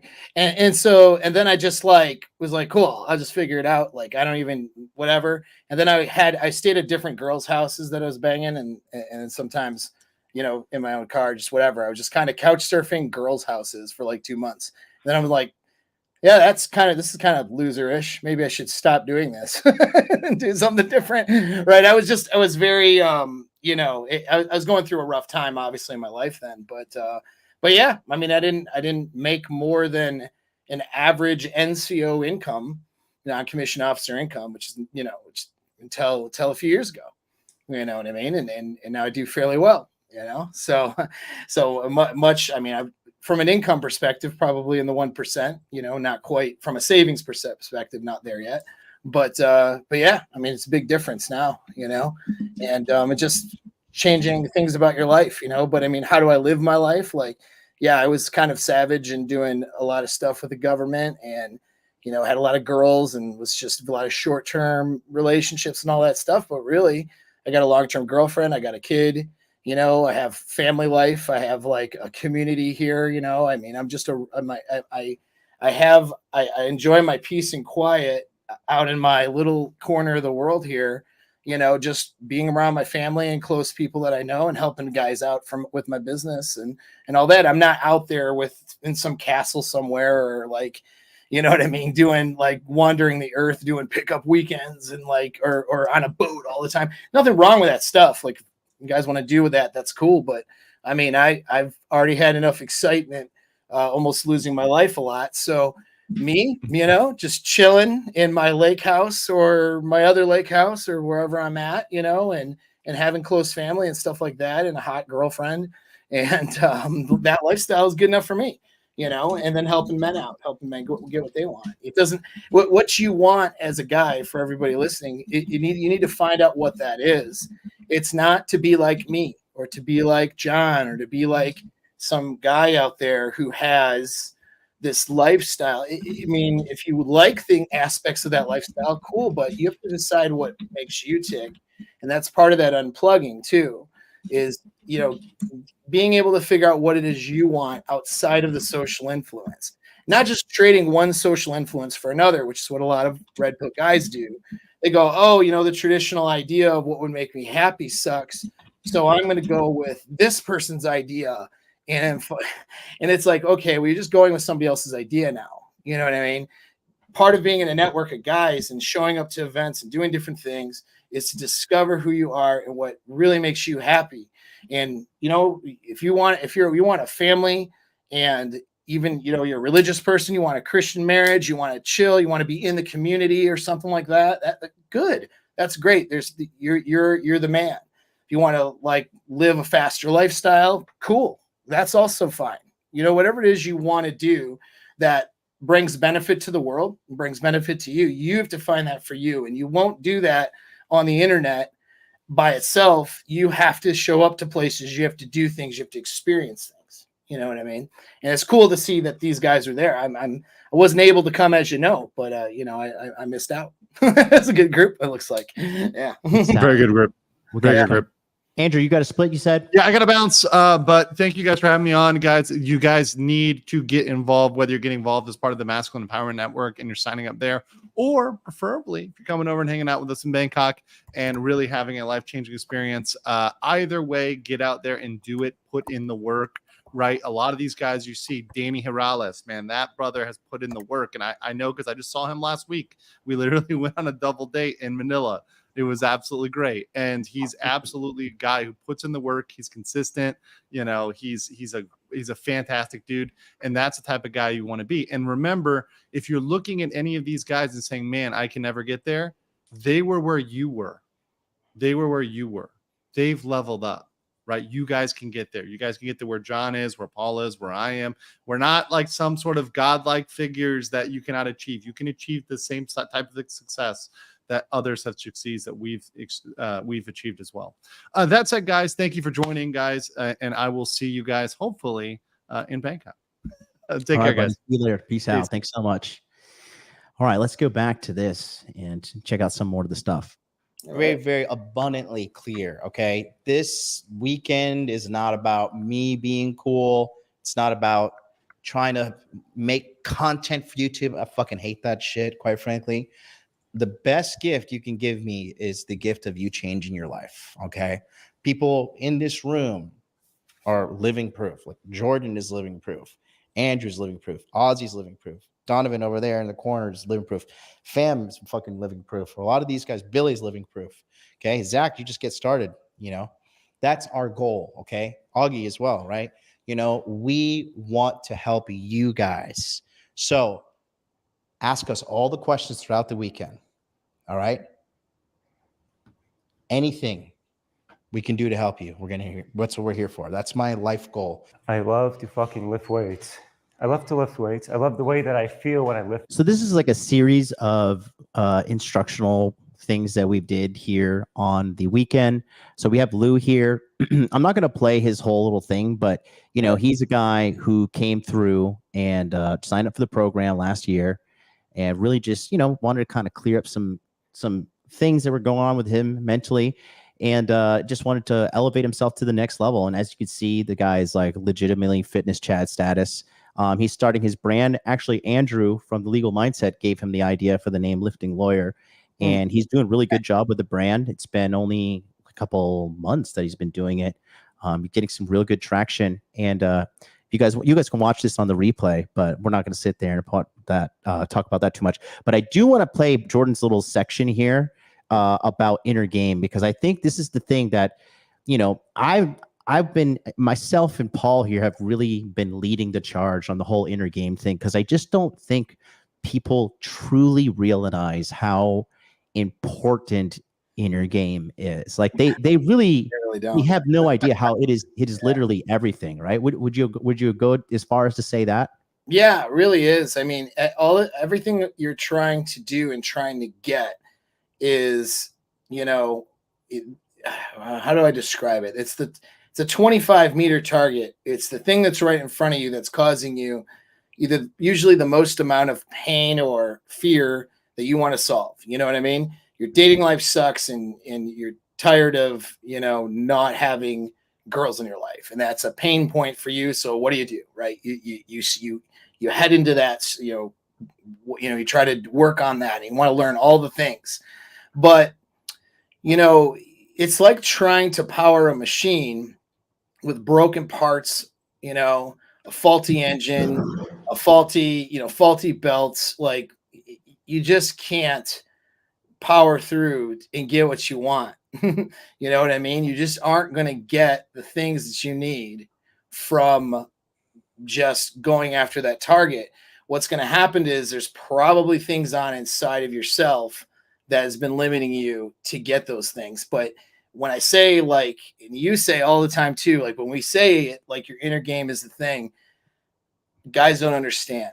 Like, they don't get it. And the average guy, and they think, they just assume that it's going to work itself out. They don't think this is something I need to pay for, do, and work on every day. They think, well, I just need, oh, you're going to tell me how to get the girl? Oh, okay, here's $1,000. Let me take that course. And what's the right, how do I open, bro? Okay, cool. But that's, your opener isn't why you're not successful. I've gone out and, as for fun, just did no openers and would do no openers. You actually been with me in Miami. What were my openers? That didn't have any openers. I just would start talking. Yeah, like, that's a lot of, right now we have the inner game July support group going. One of the guys asking me, he's like, what's the opener? What's the opener? Like, they think, like, if they, like, it's like, if they say, like, the secret word, like, the girl's gonna be like, oh, okay, like, this is what you wanted. Right. I know. It's like, oh, here's my vagina. Wow. Yeah, it's hilarious. It's like they think that there's the secret. It's like they're looking at it like people look at video games, like A/B, left, right, up, down. Is that what it is? Like, what's the secret formula? And it's like, the secret formula isn't here. It's how you're doing it. I can say the most. You could tell me what to say at an opener, and it could be the stupidest thing on earth. You could feed me bad openers, and I guarantee I'll still get better results. Like, I'll still get good results. A guy with good game will get good results even with bad openers, because if it's a bad opener, right? He can laugh about it, and it's what he follows up with that'll matter. But it's just what you have going on inside of yourself. We're talking about openers and meeting women or something, right? That resonates to the outside world, and people are designed. We're designed to pick up on micro communication, and we're designed to pick up on things. A lot of times we're not consciously aware of it, but it's part of being a social animal. We can pick up on facial, you've been picking up on facial expressions since you were a baby. Yeah. We have these instincts to pick up on these things. And, when people are trying to act a part, but then they're messed up inside, some of those things will come out. The only exception being pure psychopaths and predatory people who really can, get really skilled at playing this part, right? But that's hopefully not any of our clients. You know what I mean? The average person who's a good, decent person who just wants someone to care about them and someone to care for, a good relationship, good friendships, to feel a sense of purpose when they wake up in the morning. The good dudes that are out there, you're the ones who are going to have things going on inside of you that are going to limit you, and it will come out in your behavior, in your micro communication, and in the way that you do things. And it's a difference between turning on or turning off, success in different areas of your life, so it's some of it's skill set too. So in other words, there is a skill involved, just like you want to get better at basketball, learn basketball, right? And practice, right? And get the skill. But for social stuff and social game, you kind of already have things already developed, and developing these skills, even if you're like an autistic person, is something you can learn. But what's going on inside of you, it's what's going to mess you up. It's like, do you want to run a race with, or drive, you want to drive a race with like a Bugatti or a supercar that like kills it? Or do you want to be doing the race with, a Chevy Cavalier that's broken down on the inside, right? Like, it's like you need to have the machinery inside of yourself tuned up to the highest levels. So when you execute the different skills, like, for example, if somebody doesn't have good inner game and they go to execute some skills in business, they might get some results, you know what I mean? But guy with really, really solid inner game is going to 10x those results. He's going to get like 10x more, from it.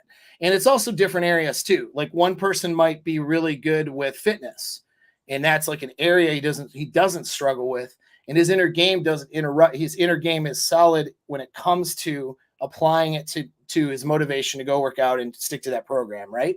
But then he is in his personal life or his friendships, and he's socially awkward, and then and girls think he's weird, or or he goes to try to accomplish things in his career and he's failing and losing business and not following through. So it's also different areas, you know what I mean? Like, it's one area that your brain doesn't see as a challenge, you'll excel in.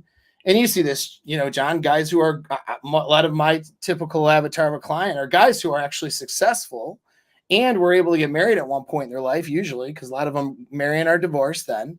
But their inner game is so messed up when it comes to relationships and women that, despite the fact that they look good and they make they're alpha males, they make that dent in the universe, they got money, well, they're screwing up the relationships. They're not getting the dates they want. They're getting rejected. They're getting into relationships with toxic women. They're getting attached to women that are not good for them. And, this is all stuff that is inner game based, right? And these are successful people. So, and it could be anything. I know some guys who are great guys out there and phenomenal in every area of their life, but they're broke all the time. They can't do well financially. They struggle with that because there's some inner game things interrupting that. So it's the thing that your brain will struggle with is the thing that is going to end up showing up as bad results in your life later. And you need to learn the skills for sure, but you got to work on the machinery on the inside. And if that machinery is broken, those skills aren't going to do anything for you. It's only a matter before these things manifest in the physical realm. You have to get these things under control. Like, as a man, you have to solve the problems you have in your life. And for me, one thing was, when I was working with you, I had like pretty big breakthrough in my life in Q4 of 2021. And I noticed, like, not that it really matters to a degree, but like, after I cleared up a lot of my unresolved traumas and anxieties and shit that I was dealing with, I noticed that, like, I just gave off this aura that was just way more calmer. And I just started attracting like way hotter girls, like way higher quality girls. Like, I remember one time this girl came over and I was like, she was on my sofa. She's fucking gorgeous. She's like 24, like amazing body. And I remember she had like this fucking really sexy Zara dress on, and I was like unzipping the front of it, going for the kill. I was like, is this okay? And she's like, yeah. She's like, I want this. I was like, all right, and it's just unreal when you because a lot of guys, and when I was younger too, in my mid 20s, 24, 25, around then, you're just, a lot of young guys are just like caught in this haze of like anxiety and self-doubt and like, they think they're freaks. They think they're weirdos because, they're trying to fit into a world because they don't really accept and love themselves, and they feel like everything I do is wrong and everything on the outside, these are the normal people and I'm just a freak, I'm the weirdo, I'm the retard, something's wrong with me. And that's just not the case whatsoever. That is just not the case whatsoever. Yeah. But I just think so many people just accept that as their fate, and really it's just not true whatsoever. You know what I mean? Right. Well, they really don't. People, I think, have a very boomer mentality. I say boomer because this is like a lot of boomers think this way, that you're born a certain way and that you can't make any changes. And it's like, no, you people can change phenomenally when they put their minds to it and they have a good behavioral plan. They handle the emotions. They got accountability. Like you can make phenomenal changes. I mean, sure, you have a certain genetic makeup, but so what? You know what I mean? You can take that genetic makeup and take it in any direction you want to. There's so much flexibility, with who you are. And this is for everybody that's listening right now. You have a lot of flexibility as to where you want to go with what you've been given. Your genetic, makeup is not a determining factor of really where you want to go. You know what I mean?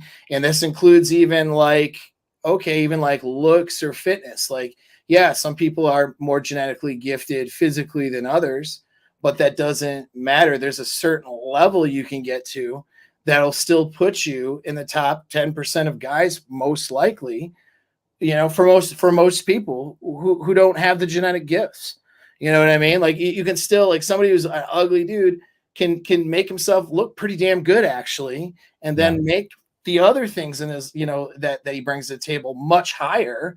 And then women love that guy. You know what I mean? And so it frustrates me because I'm going to do a show later this week on, it's going to actually be a show called Deep Japanese Seduction. It's about these guys who work in these host clubs here in Japan, and how they just get into these girls' minds and fleece them. Like this was 2000. It was a documentary filmed in 2006. And in 2006, these guys are consistently pulling in $50,000 a month, just like working in like a bar that's catered to targeting a certain type of woman. And then it just like the game that they run on these girls, it's dark. But it's unbelievable to see like how across the globe, like women are like universally the same. Yeah. Like they're the same components. And I just think one thing that really upsets me is like how obsessed guys are with their looks, like the whole looks maxing thing, or these guys are like, I just need status, so you look good on Instagram and you have fake followers, you have status, whatever, we're creating an army of like these Instagram alphas who, once there's a conflict in the relationship, they immediately fold, they immediately roll over and show their belly. You know what I mean? They don't have that core inner strength that you really need to be a man and lead and guide a woman. I don't think guys realize how much that if they want to be in a relationship with a woman, you have to lead her or guide her, or she's not going to feel safe and secure with you. If you're constantly like letting her, deferring to her and letting her, make all the choices, she's not going to like you as much as she can. Like you have to understand, if you want a relationship as a man with a woman, you have to start becoming competent in leadership. There's no negotiation with that. Would you agree, or what would you say? Oh yeah, no, absolutely. I mean, they're designed to follow a dominant man in their life. I mean, it's just that's part of that design. Now, the social conditioning is saying other things, but the social condition, you can't socially condition out some of those parts that are in our mammalian brain, in our hard drive. She has in her hard drive, even the most dominant, boss woman out there or whatever, has it in her hard drive to fall for and be a little girl when that alpha guy is leading her, and I know because I used to do it and still do it. I do it with my girlfriend now, but you do it all the time. And it didn't matter the girl's avatar. Now, for a long-term relationship success, it starts to matter a little bit more. But, in terms of like her reactions in a moment, like, no, she's reacting to dominant guy like a feminine girl. And some of them don't know how, like they haven't done that in so long and are so uncomfortable with that they might even do it awkwardly, or it brings up conflict, it brings up issues for them, because they're like, wow, I just want to say yes, sir, and do what this guy is telling me to do. And that makes me feel bad about myself because, you know, feminism taught me that if I listen to a man, I don't have any value, and they can create, you know, Western women can have this conflict, but doesn't stop the reaction. It doesn't stop that mammalian brain to go, you know, follow a guy who's leading and leading properly. That's what she wants. You know what I mean? And ultimately they're all looking for that. You know, if you look at the stuff that they read for romance type novels down to, I mean, the 50 Shades of Grey is out of date now, but it was a really good example because women were starving for a guy that has value and tells them what to do. And it's like, that's their little secret, you know, their secret little porn, you know, girl porn that they're reading, right? Is just some dude who's has some value, telling some girl what to do, what to wear, where she's going to go, you know what I mean? Leading sexually, all those things, you know? And this is why girls go for toxic relationships and a-holes, because they don't know what leadership looks like. And then the a-hole comes along and he's an a-hole and doesn't respect her and is dominant, but that, you know, that turns her on because she's starving for that man to lead her. And when an asshole comes in, she's like, oh, my nether regions are feeling a certain way. I didn't feel that way about the nice guy I was dating earlier. You know, the guy that did whatever I said, I don't feel this way, but this guy who's actually a jerk and maybe in and out of jail is making me feel some type of way, you know, and that's what they go for it. And I'm not saying to be that guy, obviously, but that's how much women are starving for that guy. And I think that's, you know, some cultures are better at not squashing masculinity than others, but it's kind of a universal thing now. You know, it's with the internet, you know what I mean? Guys are becoming, even in those places of the world, becoming less and less dominant, less and less masculine, less and less good leadership qualities. And women are like dying. Yeah. just like, help me, you know? And this is why, like, people get mad. They look at me, 46-year-old guy, you know, who's, you know, I'm not this young guy, whatever. I'm not a Calvin Klein model.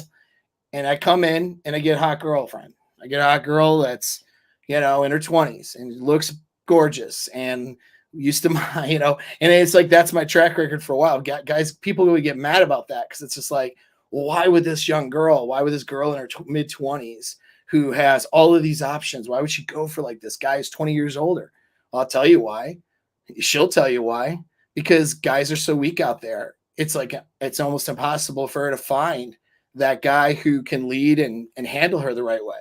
You know what I'm saying? And so like, that's what it is. And so like, it doesn't matter your age as a guy, if you're 25 or, you know, 55, if you start learning how to be your masculine version of you know, what's this thing say here? This guy's talking shit. It's okay. It's this guy. That's hilarious. You know?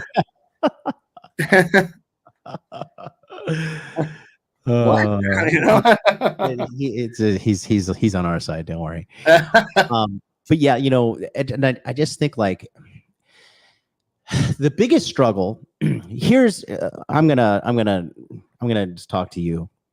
So obviously I'm trying to figure out with like the channel, right? I'm kind of like, okay, does my message suck? Am I shadow banned? Do guys just not give a shit, right? But then I was watching Brandon Carter the other day, right? And like, if I get to hang out or listen to Brandon, like for me, it is just like the most edifying experience. He has 1 million subscribers on his channel. His Victory Talk show is doing 150 to 200, give or take. And I'm kind of getting to the point where I'm wondering, like, maybe just people just don't actually want to try. Maybe people just are getting blackpilled and giving up. I just truly, I am at a loss for words. But you know, like when I do like, you know, some kind of drama stream where I'm talking shit about somebody or whatever, like, you know, right, that gets all the hits, right? 300, 400 live stream viewers. So it's like, where are we in this space? Like in the current culture? Because I do think we're making progress with the culture war. There's no doubt about that. We are absolutely changing America, changing the world. Like women are literally getting back into the kitchen. Like the trad wife meme, the trad wife trend. Yeah. You know what I mean? And so, yeah, but I just think like, if there really is this few amount of guys who are actually willing to do the work, then it just like, there's just so much more out there for you. Like for me, if I wanted to, I could have dates 7 days a week, but I don't want to do that shit. I am fucking sick of Yeah, like, sure. to a degree. You know what I mean? Sure, right. Because you've mastered it, you've moved on. It is like no longer mentally stimulating. It is no longer entertaining, right? Right. And so I'm just looking at this whole space and just kind of like trying to figure out where we are. But like, you know, these levels of mastery are achievable. I just want to make that very abundantly clear to you guys. But there is work required. You have to do work. You cannot go around it. Like, it's the same way. If you want to go to the gym, you're not going to do 10 sets and have a fucking amazing chest. You're going to need to do 10,000 sets to get that nice chest. Over time, right. Over time. You know what I mean? So, not on Monday, but you could try though. But you know, the situation right now is, I don't know. It's perplexing. I truly am trying to figure it out. But even like with the bigger channels, when I talk to Fresh and Fit and stuff, you know, they say like their Money Monday shows and their self-improvement shows and shit, they said it's always the lowest value, lowest viewership. And so, Yep. Well, it's something that we're sort of all trying to figure out, and as something I've struggled with for a long time, as somebody who's been on YouTube for a while, but has actually a very, very small following, even though it seems like a lot of people do like my work. So it's kind of like, what's going on? And I still will try to do the things to get, you know, have a good camera, have a good backdrop, you know, branding, like all the right things, you know, for marketing, right? That's what you do. But when it comes down to it, we got a couple things going on. So, and this is where there really is a matrix, like, in a sense, you know what I mean? It's not an organized cabal of guys who meet a couple times a year to control the world or anything. It's what you have is marketing interests.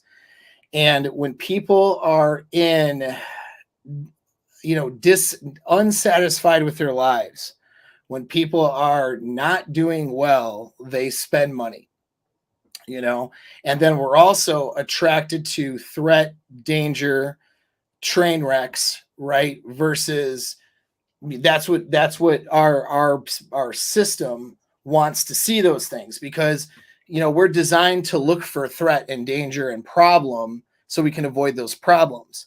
But that was during a time before internet was invented, right? So internet's been invented, but we've been around for 200,000 years. And so our brain is designed to seek out like drama, danger, fighting, threat, like all the bad stuff. Our brains are designed to seek that out, not seek out self-improvement by itself and getting into better places. And so people like to purposelessly entertain themselves with these other things. They go for the things that stimulate, you know, drama. And drama is the most popular thing. You talk smack about somebody or whatever, do a takedown video that's going to get 10 times more views, or a lot more views at least, than, hey, let's work on your finances. Because to work on your finances, that's painful. Yeah. You know, like to go, oh, I'm broke and I suck, and let me figure this out. That doesn't feel good. To watch somebody dunk on somebody else, though, that's or something comical or something, you know, that makes somebody feel good. And self-improvement spaces now are designed to do things that give them the illusion that they're going to get better by watching it. But then really, though, it's more of a dunk or a controversy or this. So it's an entertaining thing, but the illusion is, but if I watch this stuff, I'll get better. And the guys who do that kind of content oftentimes will try, you know, to put out good messages amongst the things that get them the audience. But most people just won't listen to those things, then they're interested in the other things. Wow. So there's the human nature side, but then there's also the algorithmic side too. So you have, you know, you want to know why you're locked inside for a year. Here's my theory, you know, back a couple of years ago. Here's my theory. You have e-commerce internet marketing that skyrocketed, as well as pharmaceutical industry skyrocketed by keeping you inside. You know what I mean? People taking pharmaceuticals to include the vaccine through the roof now in those numbers, right? And the amount of money they walked away from. Amazon is a huge company. I love Amazon, helps me out all the time, makes my life more convenient, but you lock people inside. That's what they're doing. They're ordering stuff online to make themselves feel better. And so, like, to have a healthy and good relationship and a stable, let's say a stable marriage, if we're going to go traditional, with a couple kids and being healthy, you drive your one kid to soccer practice a couple times a week, you know what I mean? You go, you bang the wife regularly, you know, you go do cool things, you work on your work, like that stable family that's living life and living the dream. Guess what? They're actually not spending as much money on dumb stuff. You know what I mean? And so there's the algorithms are designed, I think, to suppress things that would in some ways be helpful and make people feel better if those things don't fit a social narrative. And that's the other side of it. So you got YouTube, for example. I mean, hey, no offense, YouTube, but you are in California, in a very liberal area of the world, and they have an ideology. When you promote things that will help people be happy, that don't fit into their paradigm of what they think is right and ideologically right, they will suppress your content. I have the data to show that, because I was struggling with this. I looked at, they talked about fringe content, not bannable stuff, but fringe stuff where they basically suppress those algorithms so that it doesn't get out to new people. Well, what's a fringe thing? Who decides that? Well, we don't know. And so I'll tell you who decides. A bunch of people in YouTube, you know, they're setting parameters on the computer, but those parameters are going to be based off of what's politically popular and to them, and things that are unpopular to them, they don't get out there as much. The only exception would be like after a certain point, you know, like, so if somebody can get big enough, quick enough, and get advertising dollars means less suppression. So you can get away with a lot more crap. Like Fresh and Fit, for example, got away with their messaging because they were so skilled at doing a podcast, and they were so skilled at marketing their stuff. These guys are very good at what they do. And so they were so skilled at getting out there that people ran to it despite algorithmic suppression in the beginning. And then they got advertising dollars. So then YouTube says, okay, well, we won't suppress them anymore. We'll make some money, until it got to a point where it was politically or not an advantage to them. They felt like it was an advantage. Then they they unmonetize them. Same with Pearl, right? But you had these very skilled podcasters with a production team and all this stuff. That's what it took to get those messages out there and to collect an audience. Do you know what I mean? They could run run a television show with what they have in terms of quality, you know, of everything they got going on. And so, yeah, they got past algorithms for a while, until what happened though? They got shut down. Why are they shut down? Ideological reasons. That's why. It's not because people don't want to watch them. People love watching that stuff. People love watching their show. No, they're not monetized, and they're more algorithmically suppressed now because it doesn't fit the ideology. Because there's also a belief that, well, if, you know, people are more feminist, or people are more woke, or people are more this, then that's going to, you know, support the companies that we want to support. Like there's a monetary thing to that. Do you know what I mean? And so it's all part of it's all part of taking your money, is really what it boils down to. And there's the parts of the brain and human beings that are not attracted to good content and attracted to the divisive things. Like there's a part of your brain that's going to want that anyway.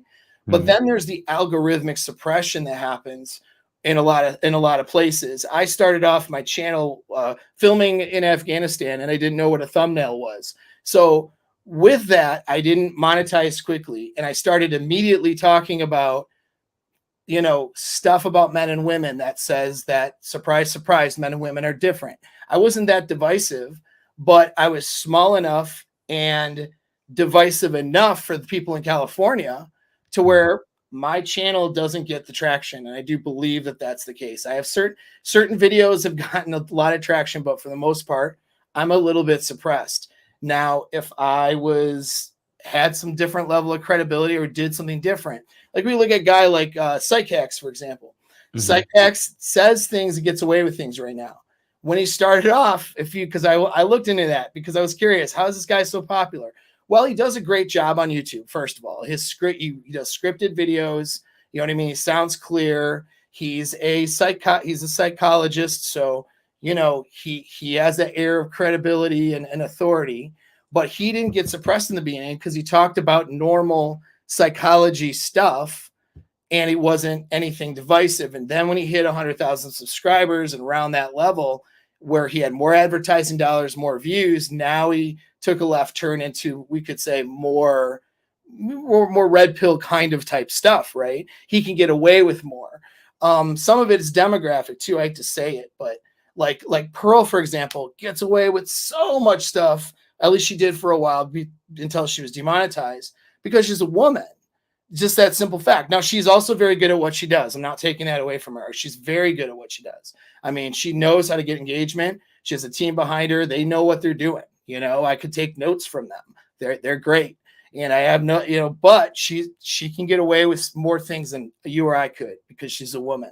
You know what I mean? So demographic matters. And so we're dealing with this algorithm suppression.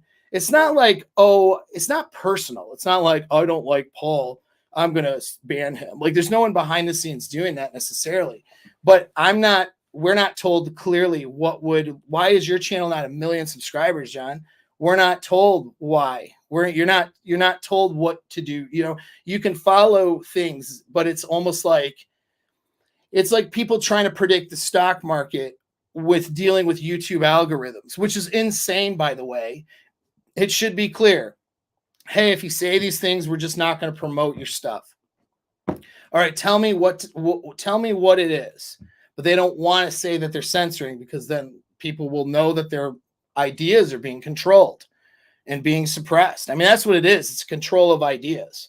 If you look up, you know, relationship communication and you get a bunch of stuff that is very watered down that treats men and women as if they're the same, okay, equal. Equal means same, meaning same, not fairness, not, you know, fair communication, but equal, like, you know, there's no difference between a boy and a girl when they communicate, like their brains are the same and their communication is the same and all that stuff. That's what you're going to get. You will not get something that says, okay, when you're handling a woman, you got to do this. And hey, ladies, when you're handling a guy, you got to do this because there's certain things that we default to. Nope, that will get suppressed. If a woman is saying stuff, she won't get suppressed. If a guy is saying stuff, though, about men and women being different, forget about it, man. So, oh, you're muted, bro.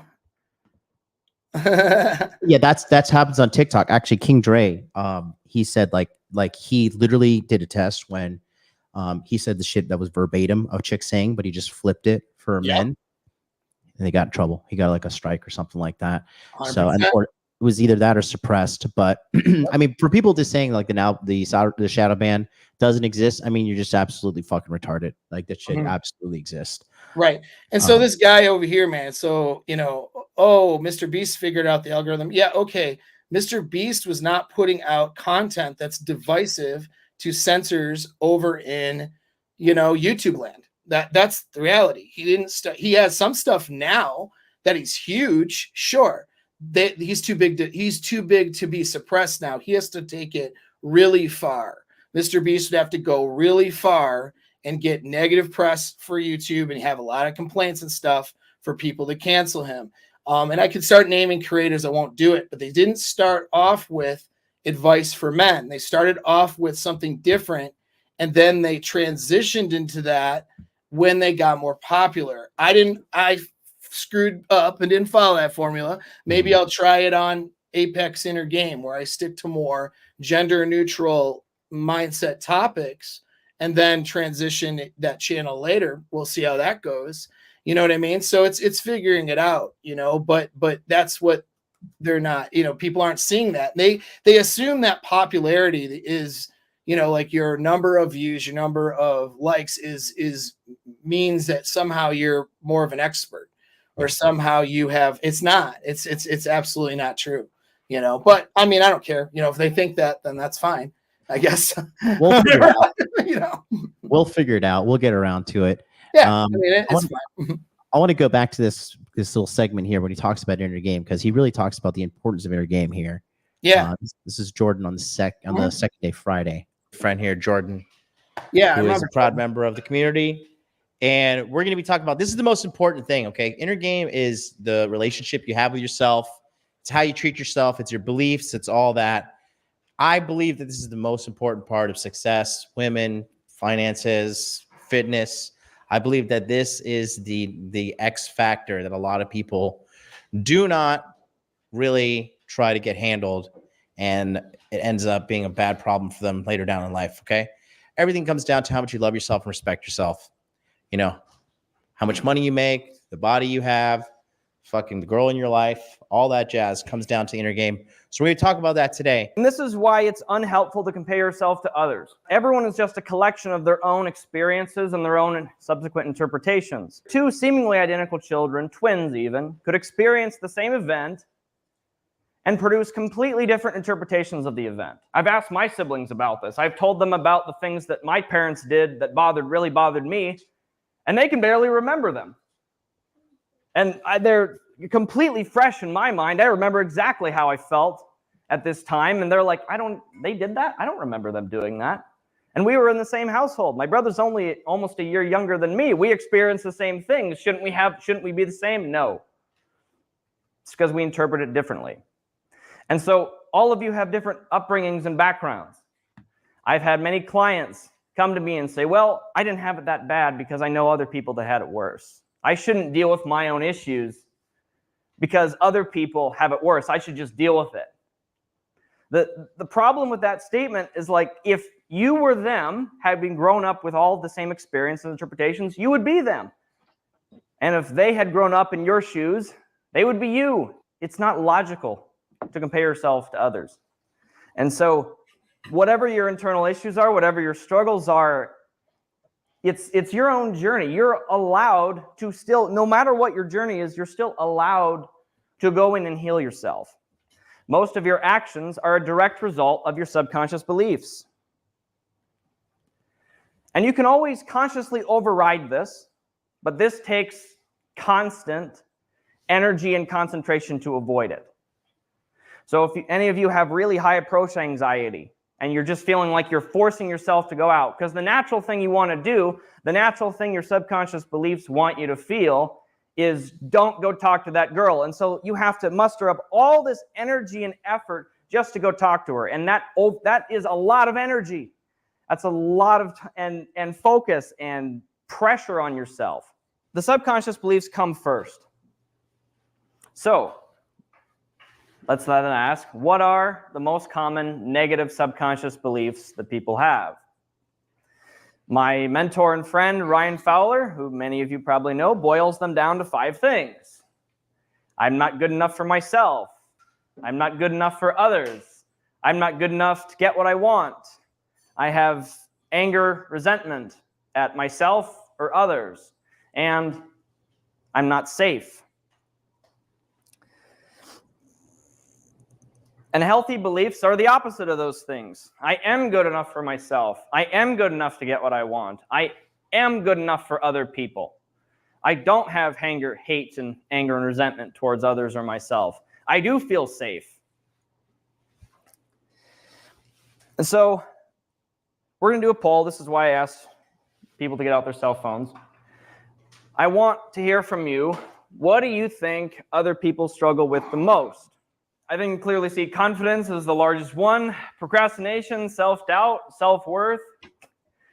I'll read a couple more. Lack of self-worth, getting too distracted, self-hatred, feeling good enough, financial freedom, not meeting your potential, frame, perseverance, taking action, addiction, distrusting others, concentration, progression, long-term planning, social anxiety, inner value, apathy, sleep, worthiness, wealth, comparison, myself, dopamine.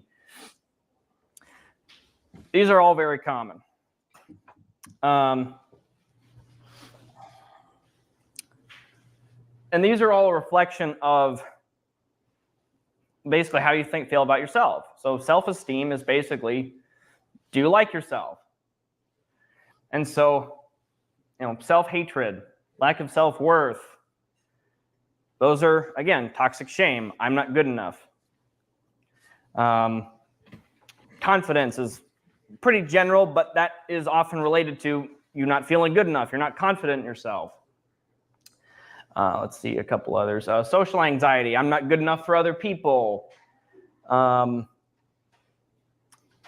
see. Dopamine. That could be used as a method of covering up that feeling of I'm not good enough. Not meeting my potential. I don't feel good enough. I'm not good enough to get what I want. So people with the subconscious belief that they are good enough, back to the planets and the orbiting objects analogy, people with the belief that they are good enough take actions that reflect that belief. For example, I'm good enough for other people, therefore I'm going to make friends and treat them well, or I'm going to go talk to girls. I'm good enough for girls. That was one of the things I had to get over. Another example, I'm good enough for myself, therefore I'm going to take care of myself by eating well, sleeping well, going to the gym, other things. There are tons of possible examples that I could address, but it doesn't work very well in the opposite direction. Going to the gym, sleeping well, eating healthy is not going to make you feel good enough if you didn't feel good enough in the first place. That's really important. And that'll segue me into my next topic, because healthy behavior will only affect your beliefs so much. All right, guys. So the reason why we're doing this section pretty upfront is I just want you guys. So I think what I think what Jordan said about the inner game is so really, really, really important, because the big problem that we're having in America, all of this simping, all of this shit, this is because we're heading towards, with the African American community, right? The majority of the households are single mother households and or broken households, right? And then that's, typically what the government does and the elites do to the black community. They experiment on the black community, and then they bring it on up to the whites. And now they're trying to fucking destroy the family for, the other people in America. And when you come from these single mother households, these broken homes, it's just, it really fucks with your inner game. And then that's when you start simping. That's when you start not really loving yourself. And so you think okay, this girl is treating me like shit, but if I give her money, or if I give her this, or if I give her that, then she's going to like me. And then reality is, no, she's just going to fleece you for resources while she goes and finds a guy that she does like. So, it's the backbone of all the problems in our culture is bad inner game, in my personal theory. Yeah. No, I think so. I think that is what it is. Our inner game has gotten worse as technology and productivity based on technology and machines and tools have gotten better. You know what I mean? And so what's suffered is the inner game and the parts, the things that are inside of us. I think that, that's just what I think. I think that when people had to spend more time with themselves in contemplation, instead of being able to distract themselves with all the things going on in the world, we've built a more mentally and emotionally unstable human being over decades and decades and decades. Yeah. And so, and that's the challenge that we have. And so now we have all these people who are mentally and emotionally unstable, trying to make choices, on things like laws and what they consume and how they behave in public, how they run their relationships and how they show up to work and all these different things. And it's there's so many people are just unsatisfied and struggling, because of it. It's just so, and that's just what it is. And they don't feel good about themselves, and they're I think people are just really suppressed nowadays, and it hinders a lot of things for them. Take a look at this. I'm gonna go full conspiracy theory. Okay. When we started talking about the shadow ban, look at the drop off. Like, I can't even. I know. We started talking about the shadow ban. Either the people at home are like, "Fuck this, I don't want to watch this," and then dude, that is so funny, man. It's so hilarious because, and then I've seen some pushback in the chat. It's really just one dude, but whatever. I mean, it's like, run your mouth, bro. Like, run your effing mouth, dude. I know, because I've looked into and talked to experts on this, because it's been something that I've been looking at.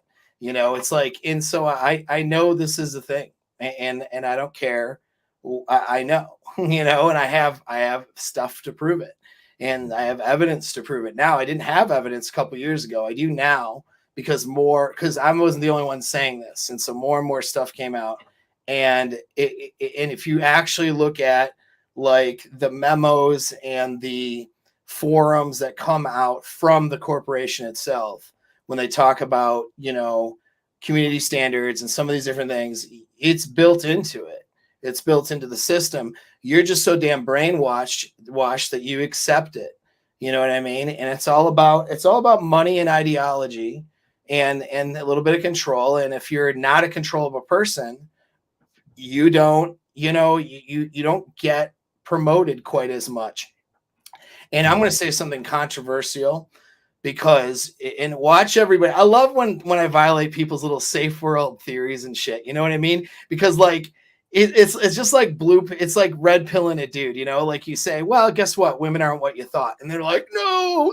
And then they start fighting it. Right. So I'm going to say something that a lot of guys who probably agree with me on a lot of stuff will fight on this one, is that what these companies do with the algorithms should be illegal. Now, watch the pushback. And now they're going to push back because they're a private company. They're a private company. They're their own person. They should, because you've been brainwashed, and that's okay. You think a whole group of people with hundreds and hundreds of people should be treated like an individual? You really think that? That to me is crazy. That should fall in its own separate category. And I'm not saying that companies shouldn't be separate. You know what I mean? And I mean, and that company shouldn't have less regulation and be able to operate in the free market. That's not what I'm saying.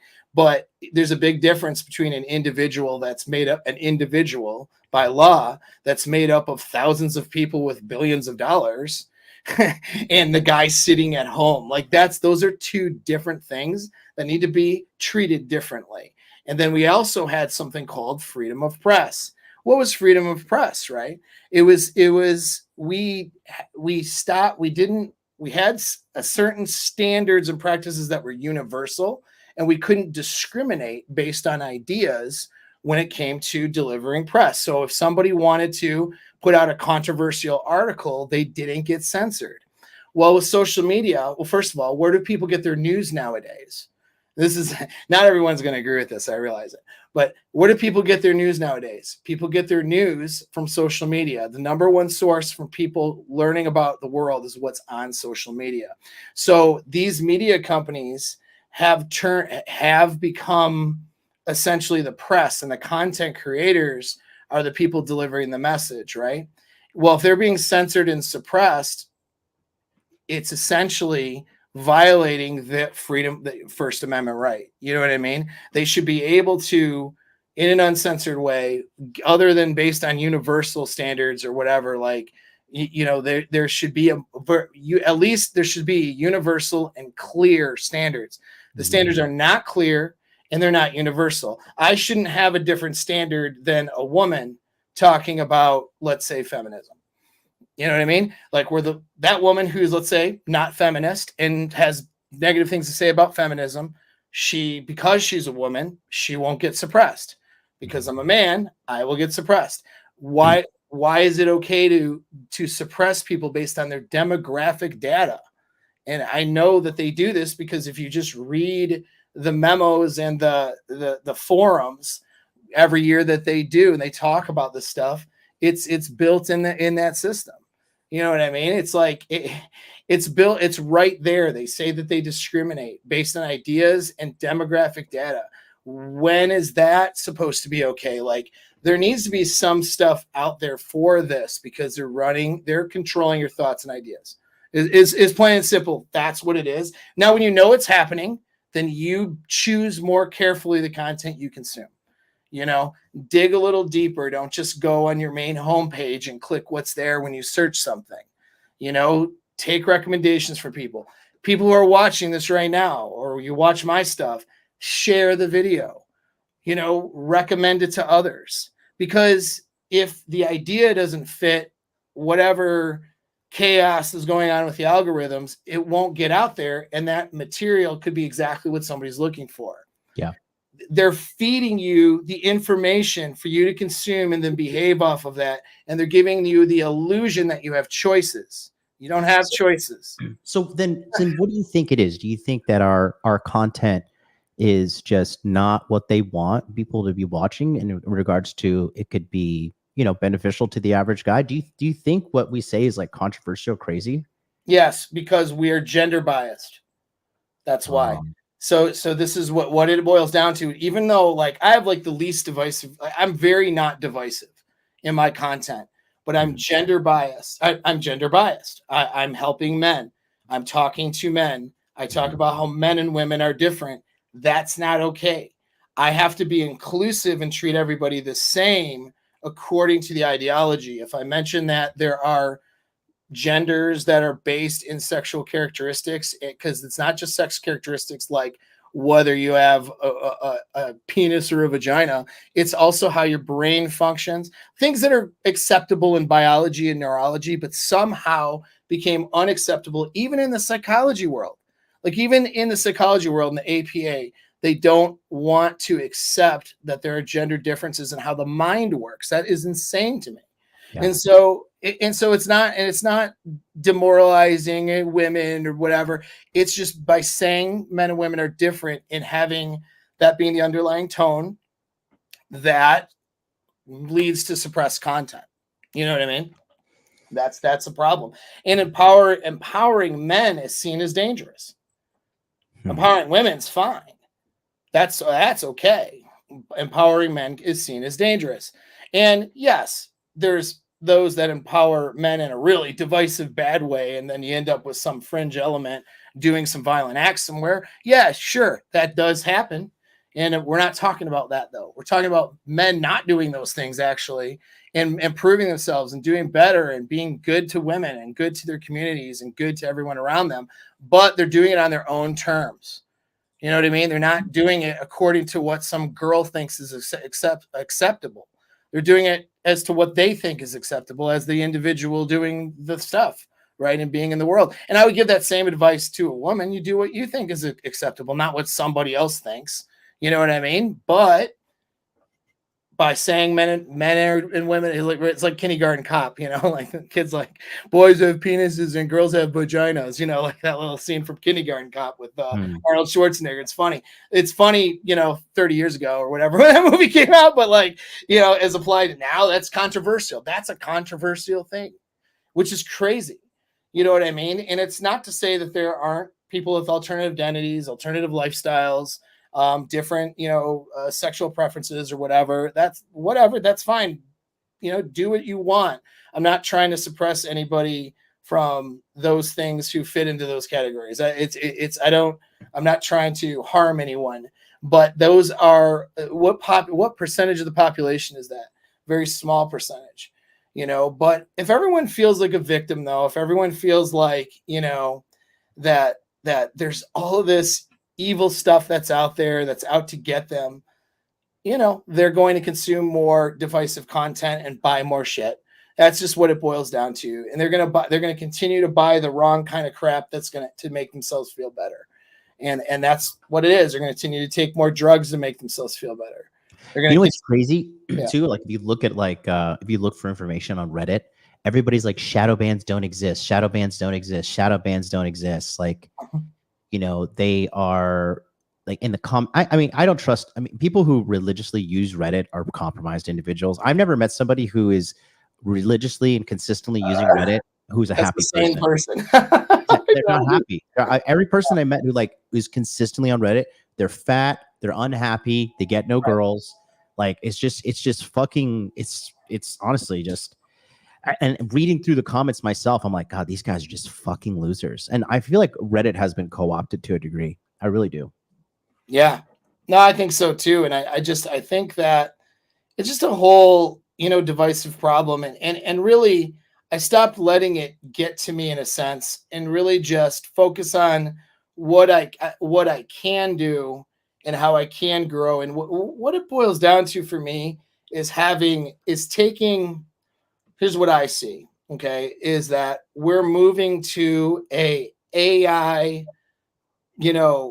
computer driven world where anybody who puts out informational products is doing it through that sort of a filter. They're filtering it through AI marketing, ways of scaling with, repurposing stuff and how quickly can I repurpose my content to create shorts. And it's less like it's taking the person out of the picture in a way, the personality. So my thing, and this is why I'll always be sustainable, whether the world blows up and, we got to, rub two sticks together to make a fire, or whether, AI takes over the world and we got to fight the machines like in Terminator, whatever happens, which of course we won't be in those extremes at all, but whatever happens, I'll always be sustainable. And it doesn't matter how many people I have on YouTube. And the reason why is because I have conversations with people, real people, one-on-one conversations.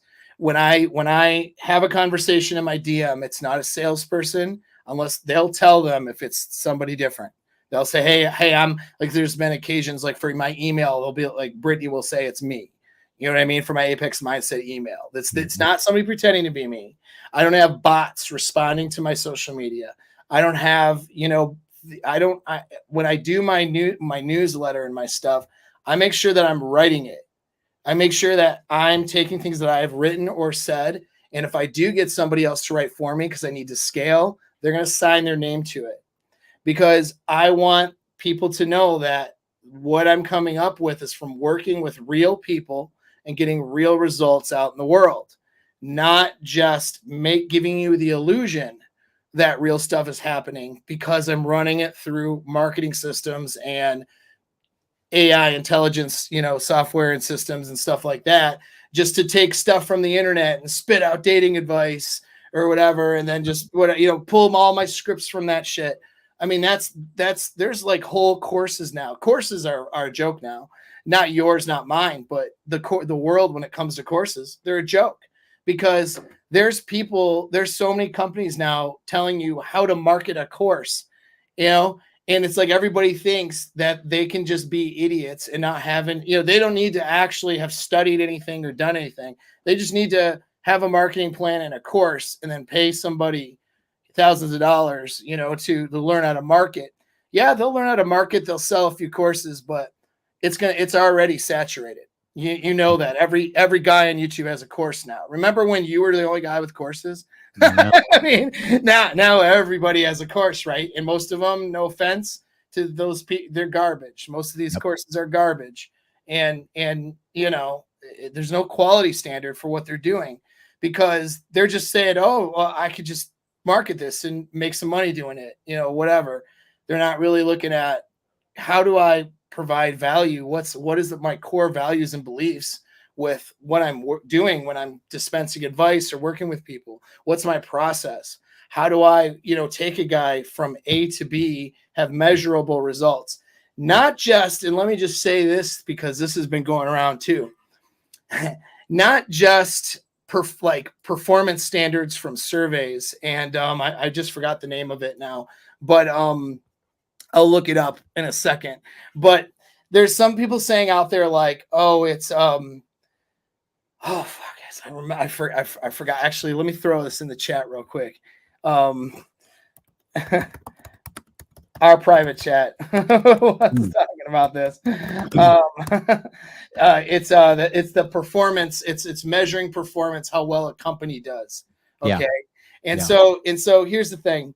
Some people are taking people's testimonials and from surveys and saying, "Oh, see, I'm a good boy, and I have 100% rating in this performance standard because I asked people, do you like me? Do you like my stuff?" And they said yes, and so that's yes. Okay, or even some heartfelt testimonials, and it's not that testimonials aren't good; they're actually important. But I'll tell you why they can be BS and why we need to do something different. So these testimonials and this stuff, right? We're dealing with an intangible service.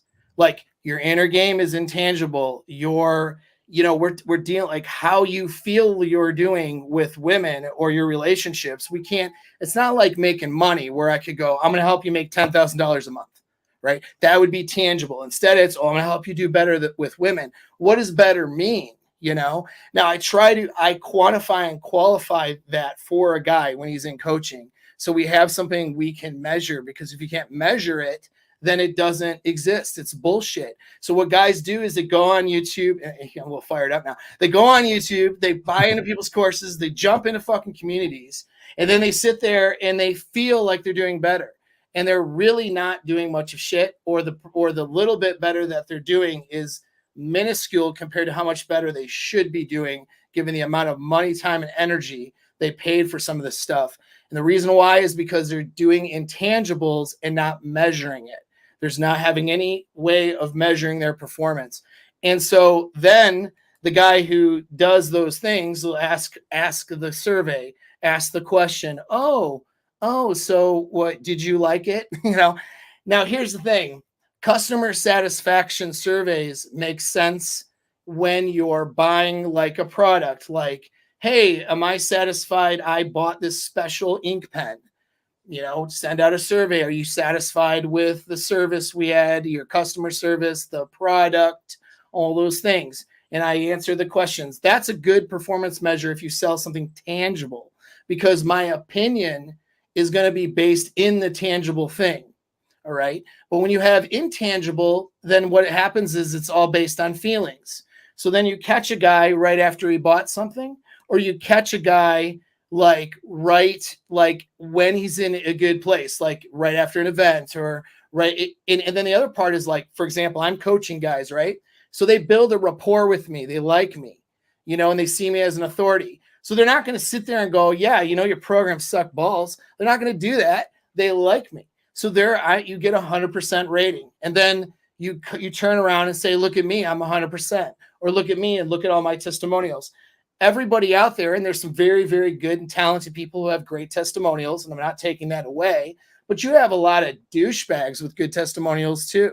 Mm-hmm. Of course, because they're just getting interviewed or answering these surveys based on something intangible. Now, if you really want to know how well you're doing, when they start with you, you have them measure where they're at, and then you have them measure in 90 days where they're at, and then in a year where they're at. And so now you ask satisfaction questions, and did you meet your goals? Did you meet your metrics? Did you meet your numbers? And then why is that, right? That will give you a more clear picture whether or not your program is working or not. These are things that I'm doing now. And so I just want to just alert people to the grift that's out there. It's all bullshit. Everybody's got a course, everybody's got bullshit, and everybody says they're great. Sure, because you're dealing with an intangible. How many of these guys in some of these places, you know what I'm talking about, how many of these guys get pussy? They showed up there to get pussy. They showed up there to get girls and do well, right? They spend a year or so in that program. How much? They're not doing anything. There's no performance. Now, some of that could be them not following through with stuff, sure. But we should be measuring that. They should know that. Do you know what I mean? Why aren't they following through, right? What's going on? It's because what it is behind the paywall in a lot of these programs is just YouTube again. It's just like, here's the information that I said in a video a couple of weeks ago. Oh, okay. Thanks for that. Here's $1,000. Well, fuck that. You know what I mean? When they come to Masculine Empowerment Network, for example, when I do my sessions, and I know a lot of the guys, they run their sessions the same way. I'd say probably everyone does. I think about, what am I giving to these guys informationally that's going to help?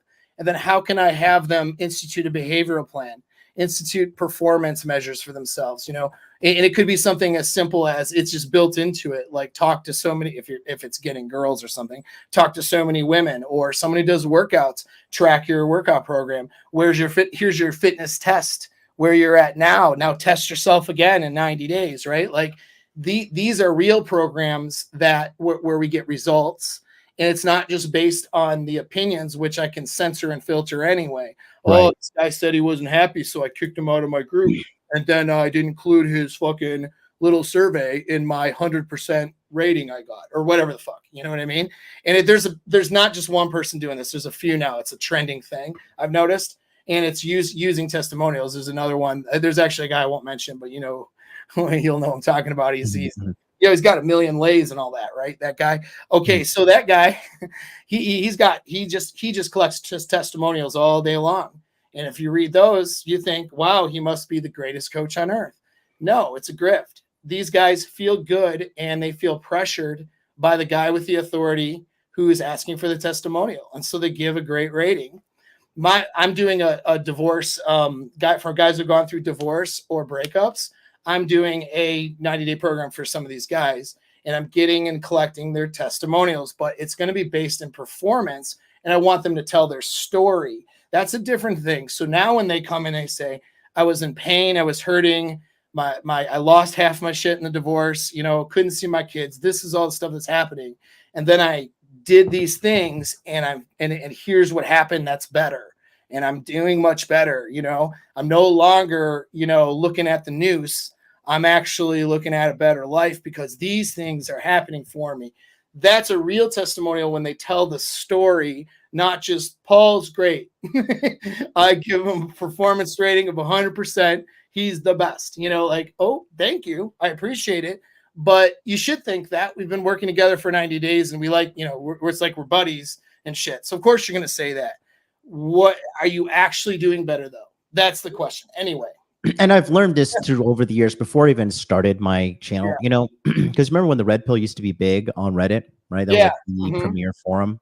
Right.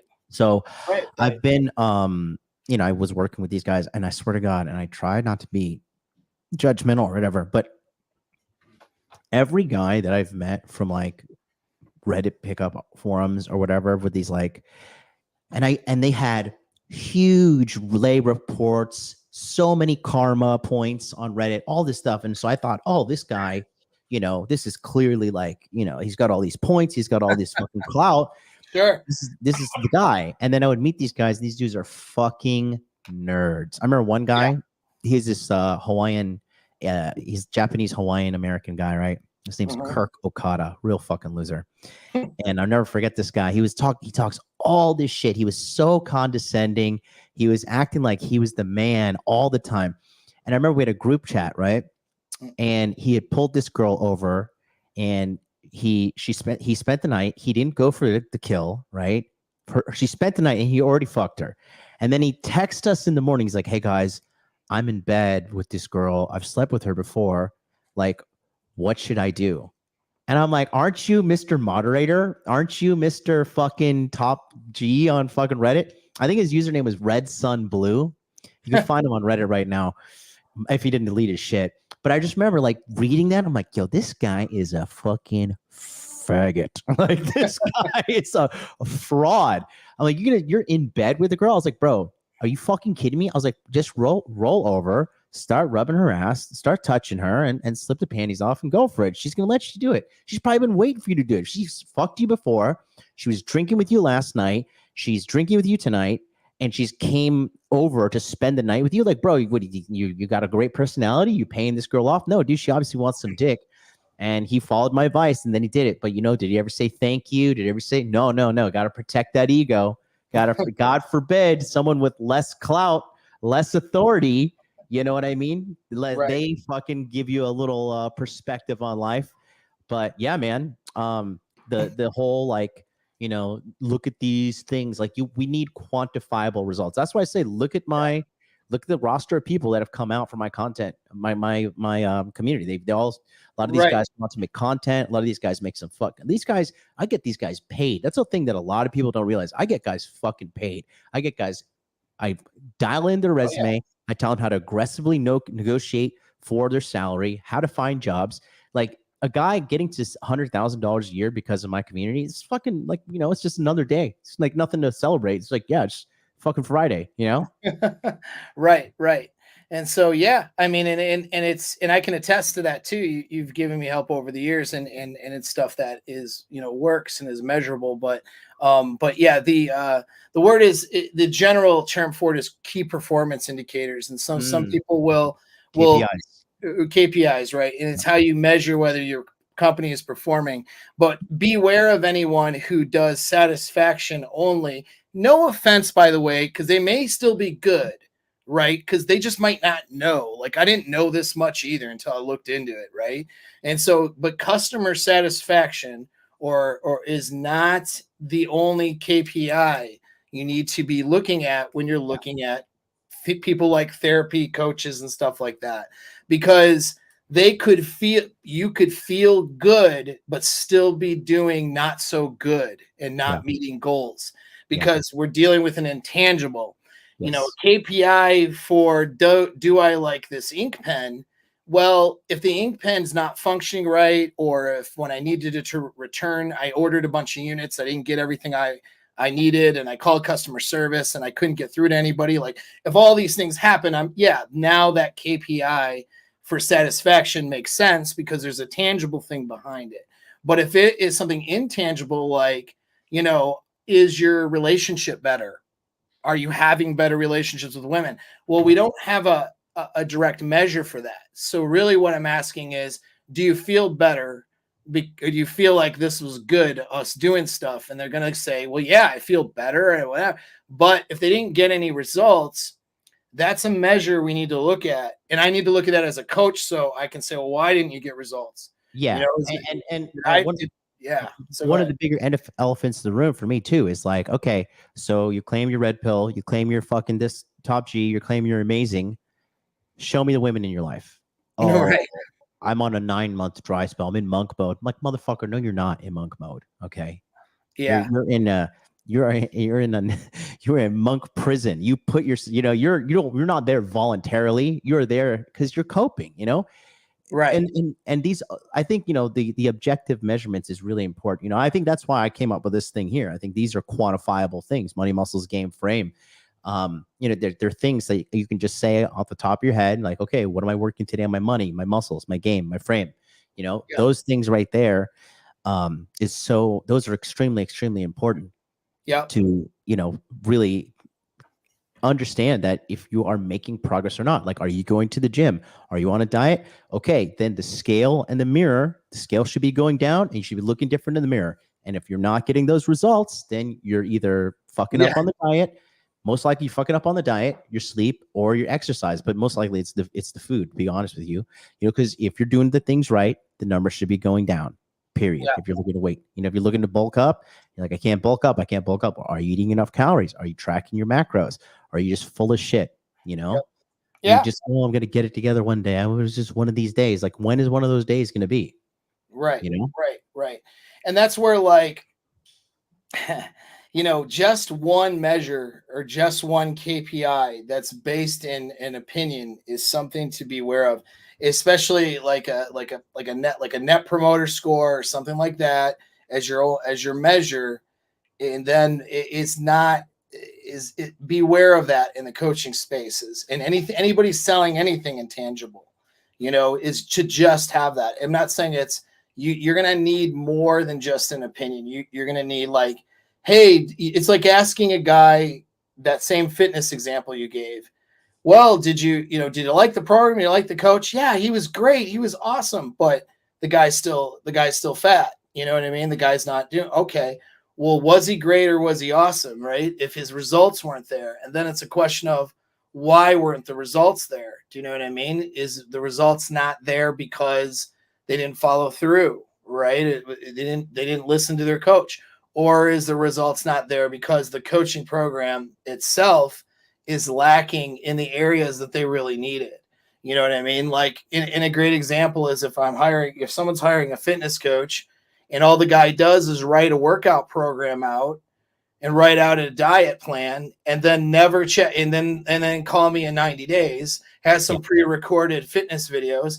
There's no accountability there, and there's no measuring on a regular basis, something that's really important for fitness.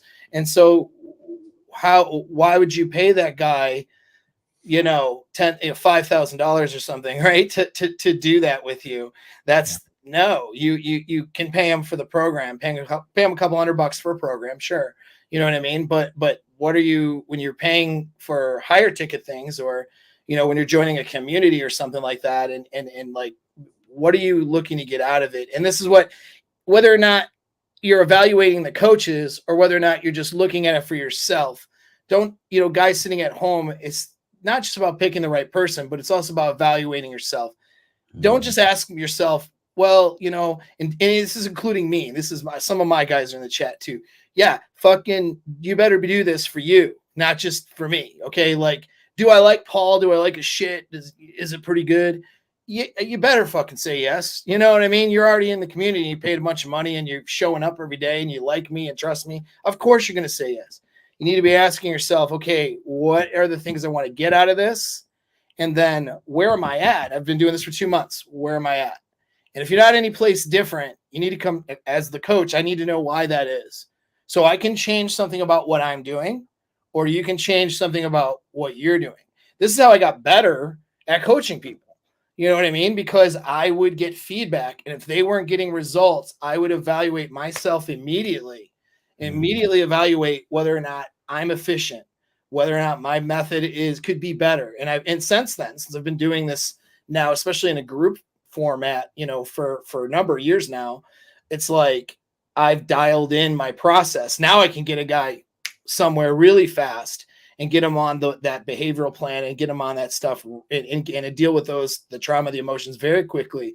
It didn't happen. I had to look at, why did this happen? Well, because I'm always having this relentless accountability for myself, and I'm relentlessly always trying to after action review, we call it in the military. Where did I go wrong? Where can I improve? Where did I go wrong? So when a guy is, getting some results, but it's not where I think he should be, all right, what do I need to do different? How can I explain this differently? How can maybe I gave him not enough steps and I need to break it down to smaller steps for him. Maybe I think of all the ways as a coach I can make it easier for this guy to do better.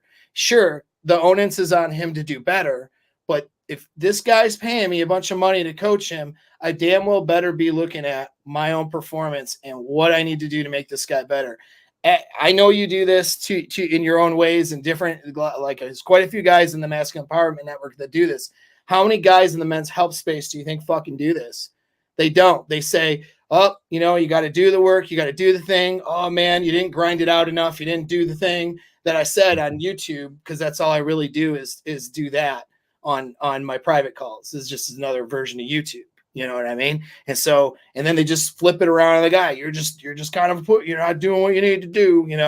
It's like, yeah, maybe he isn't doing what he needs to do, but what are you doing as a coach, to make it better for that guy, and it's going to be commensurate to the money he's paying, because that's going to be the time. You know what I mean? If a guy's buying into my sexpionage program and we're just talking about game and stuff, I'm doing Q&As, I got course material, there's only so much accountability. If a guy never goes out and uses it, it's a $500 program. You know what I mean? I can't fucking do anything about that. But if a guy's spending thousands of dollars to work with me, you goddamn right. We're sitting down and evaluating this stuff. You know what I mean? So yeah. It's it's a big thing we have in front of us. But a part of me, I really believe that I just think a lot of guys, they don't want to do the work. That is true. I really just think that's the truth, Sure. They really just don't want to do the work. Well, look, we've been going for 2 hours and 45 minutes here. I was thinking about covering the rest of it, but it's highlights on the fighting and whatnot. And I think we just covered enough today on today's episode. So what we'll do, I think we'll just can it there. But guys, don't forget, we're going to be going live tomorrow with the Passport Pro Manila. I'm going to jump right into that. Andrew's going to be, we're actually going to cover that one beginning to end. But if you're not on the waiting list for the Masculine Empowerment Network, Paul is going to be there. I'm going to be there. Like I said, quantifiable results. You will get quantifiable results. You will see your life change. You will see a clear change in your life. More women will talk to you. You will get more money in your life if you follow what we tell you to do. You'll have more self-confidence. You'll have more opportunities for relationships. You'll have more opportunities to link up with other guys around the world and physically when we do the Hawaii retreat as well. So all of this is available and more. Remember, August 1st, we're going live. So go to the Masculine Empowerment Network. I'm not going anywhere. Paul's not going anywhere. We're going to figure out the shadow ban thing. We're going to overcome this. We're not going to give up. This is our cross to bear. And it's only a matter of time before we figure this stuff out. I know Paul's had a breakthrough personally with this business recently. I'm so proud of him and happy for him to have that. And, you know, we're not going anywhere. We're not fucking going anywhere. I'm not going to fucking compromise my message. And I do think we're making progress because, you know, the shadow banning stuff, like, you know, Elon Musk came out like, you know, he straight up said, it's like they are shadow banning on Twitter. It is very clear. And they have a bias. If you're a Republican, if you're conservative, you've red pill, you are shadow banned. Right. Like the Twitter now compared to what Twitter was pre-Elon, Twitter now is way better. I'm actually getting viewers. I have 37 people watching me live now on X on like my 16th little rinky-dink account, right? And I have 229,000 people subscribed to my YouTube channel and only 43 people are watching on that. That is like less than half of a percentage. Right. So I'm not bitching. I'm not complaining. It is what it is. These fucking people, that's all they can do to win is to cheat and to do the wrong thing. But eventually everything will come to light. We just have to endure and push through.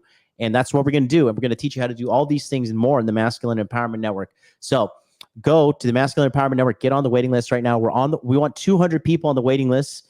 We have been going live for about 3 days promoting it now, and we are currently at 36 people. So 36 out of 200. We're going to keep on pushing, doing the right thing. Paul's going to be giving some presentations with us. And until then, guys, we'll catch you later. Peace out.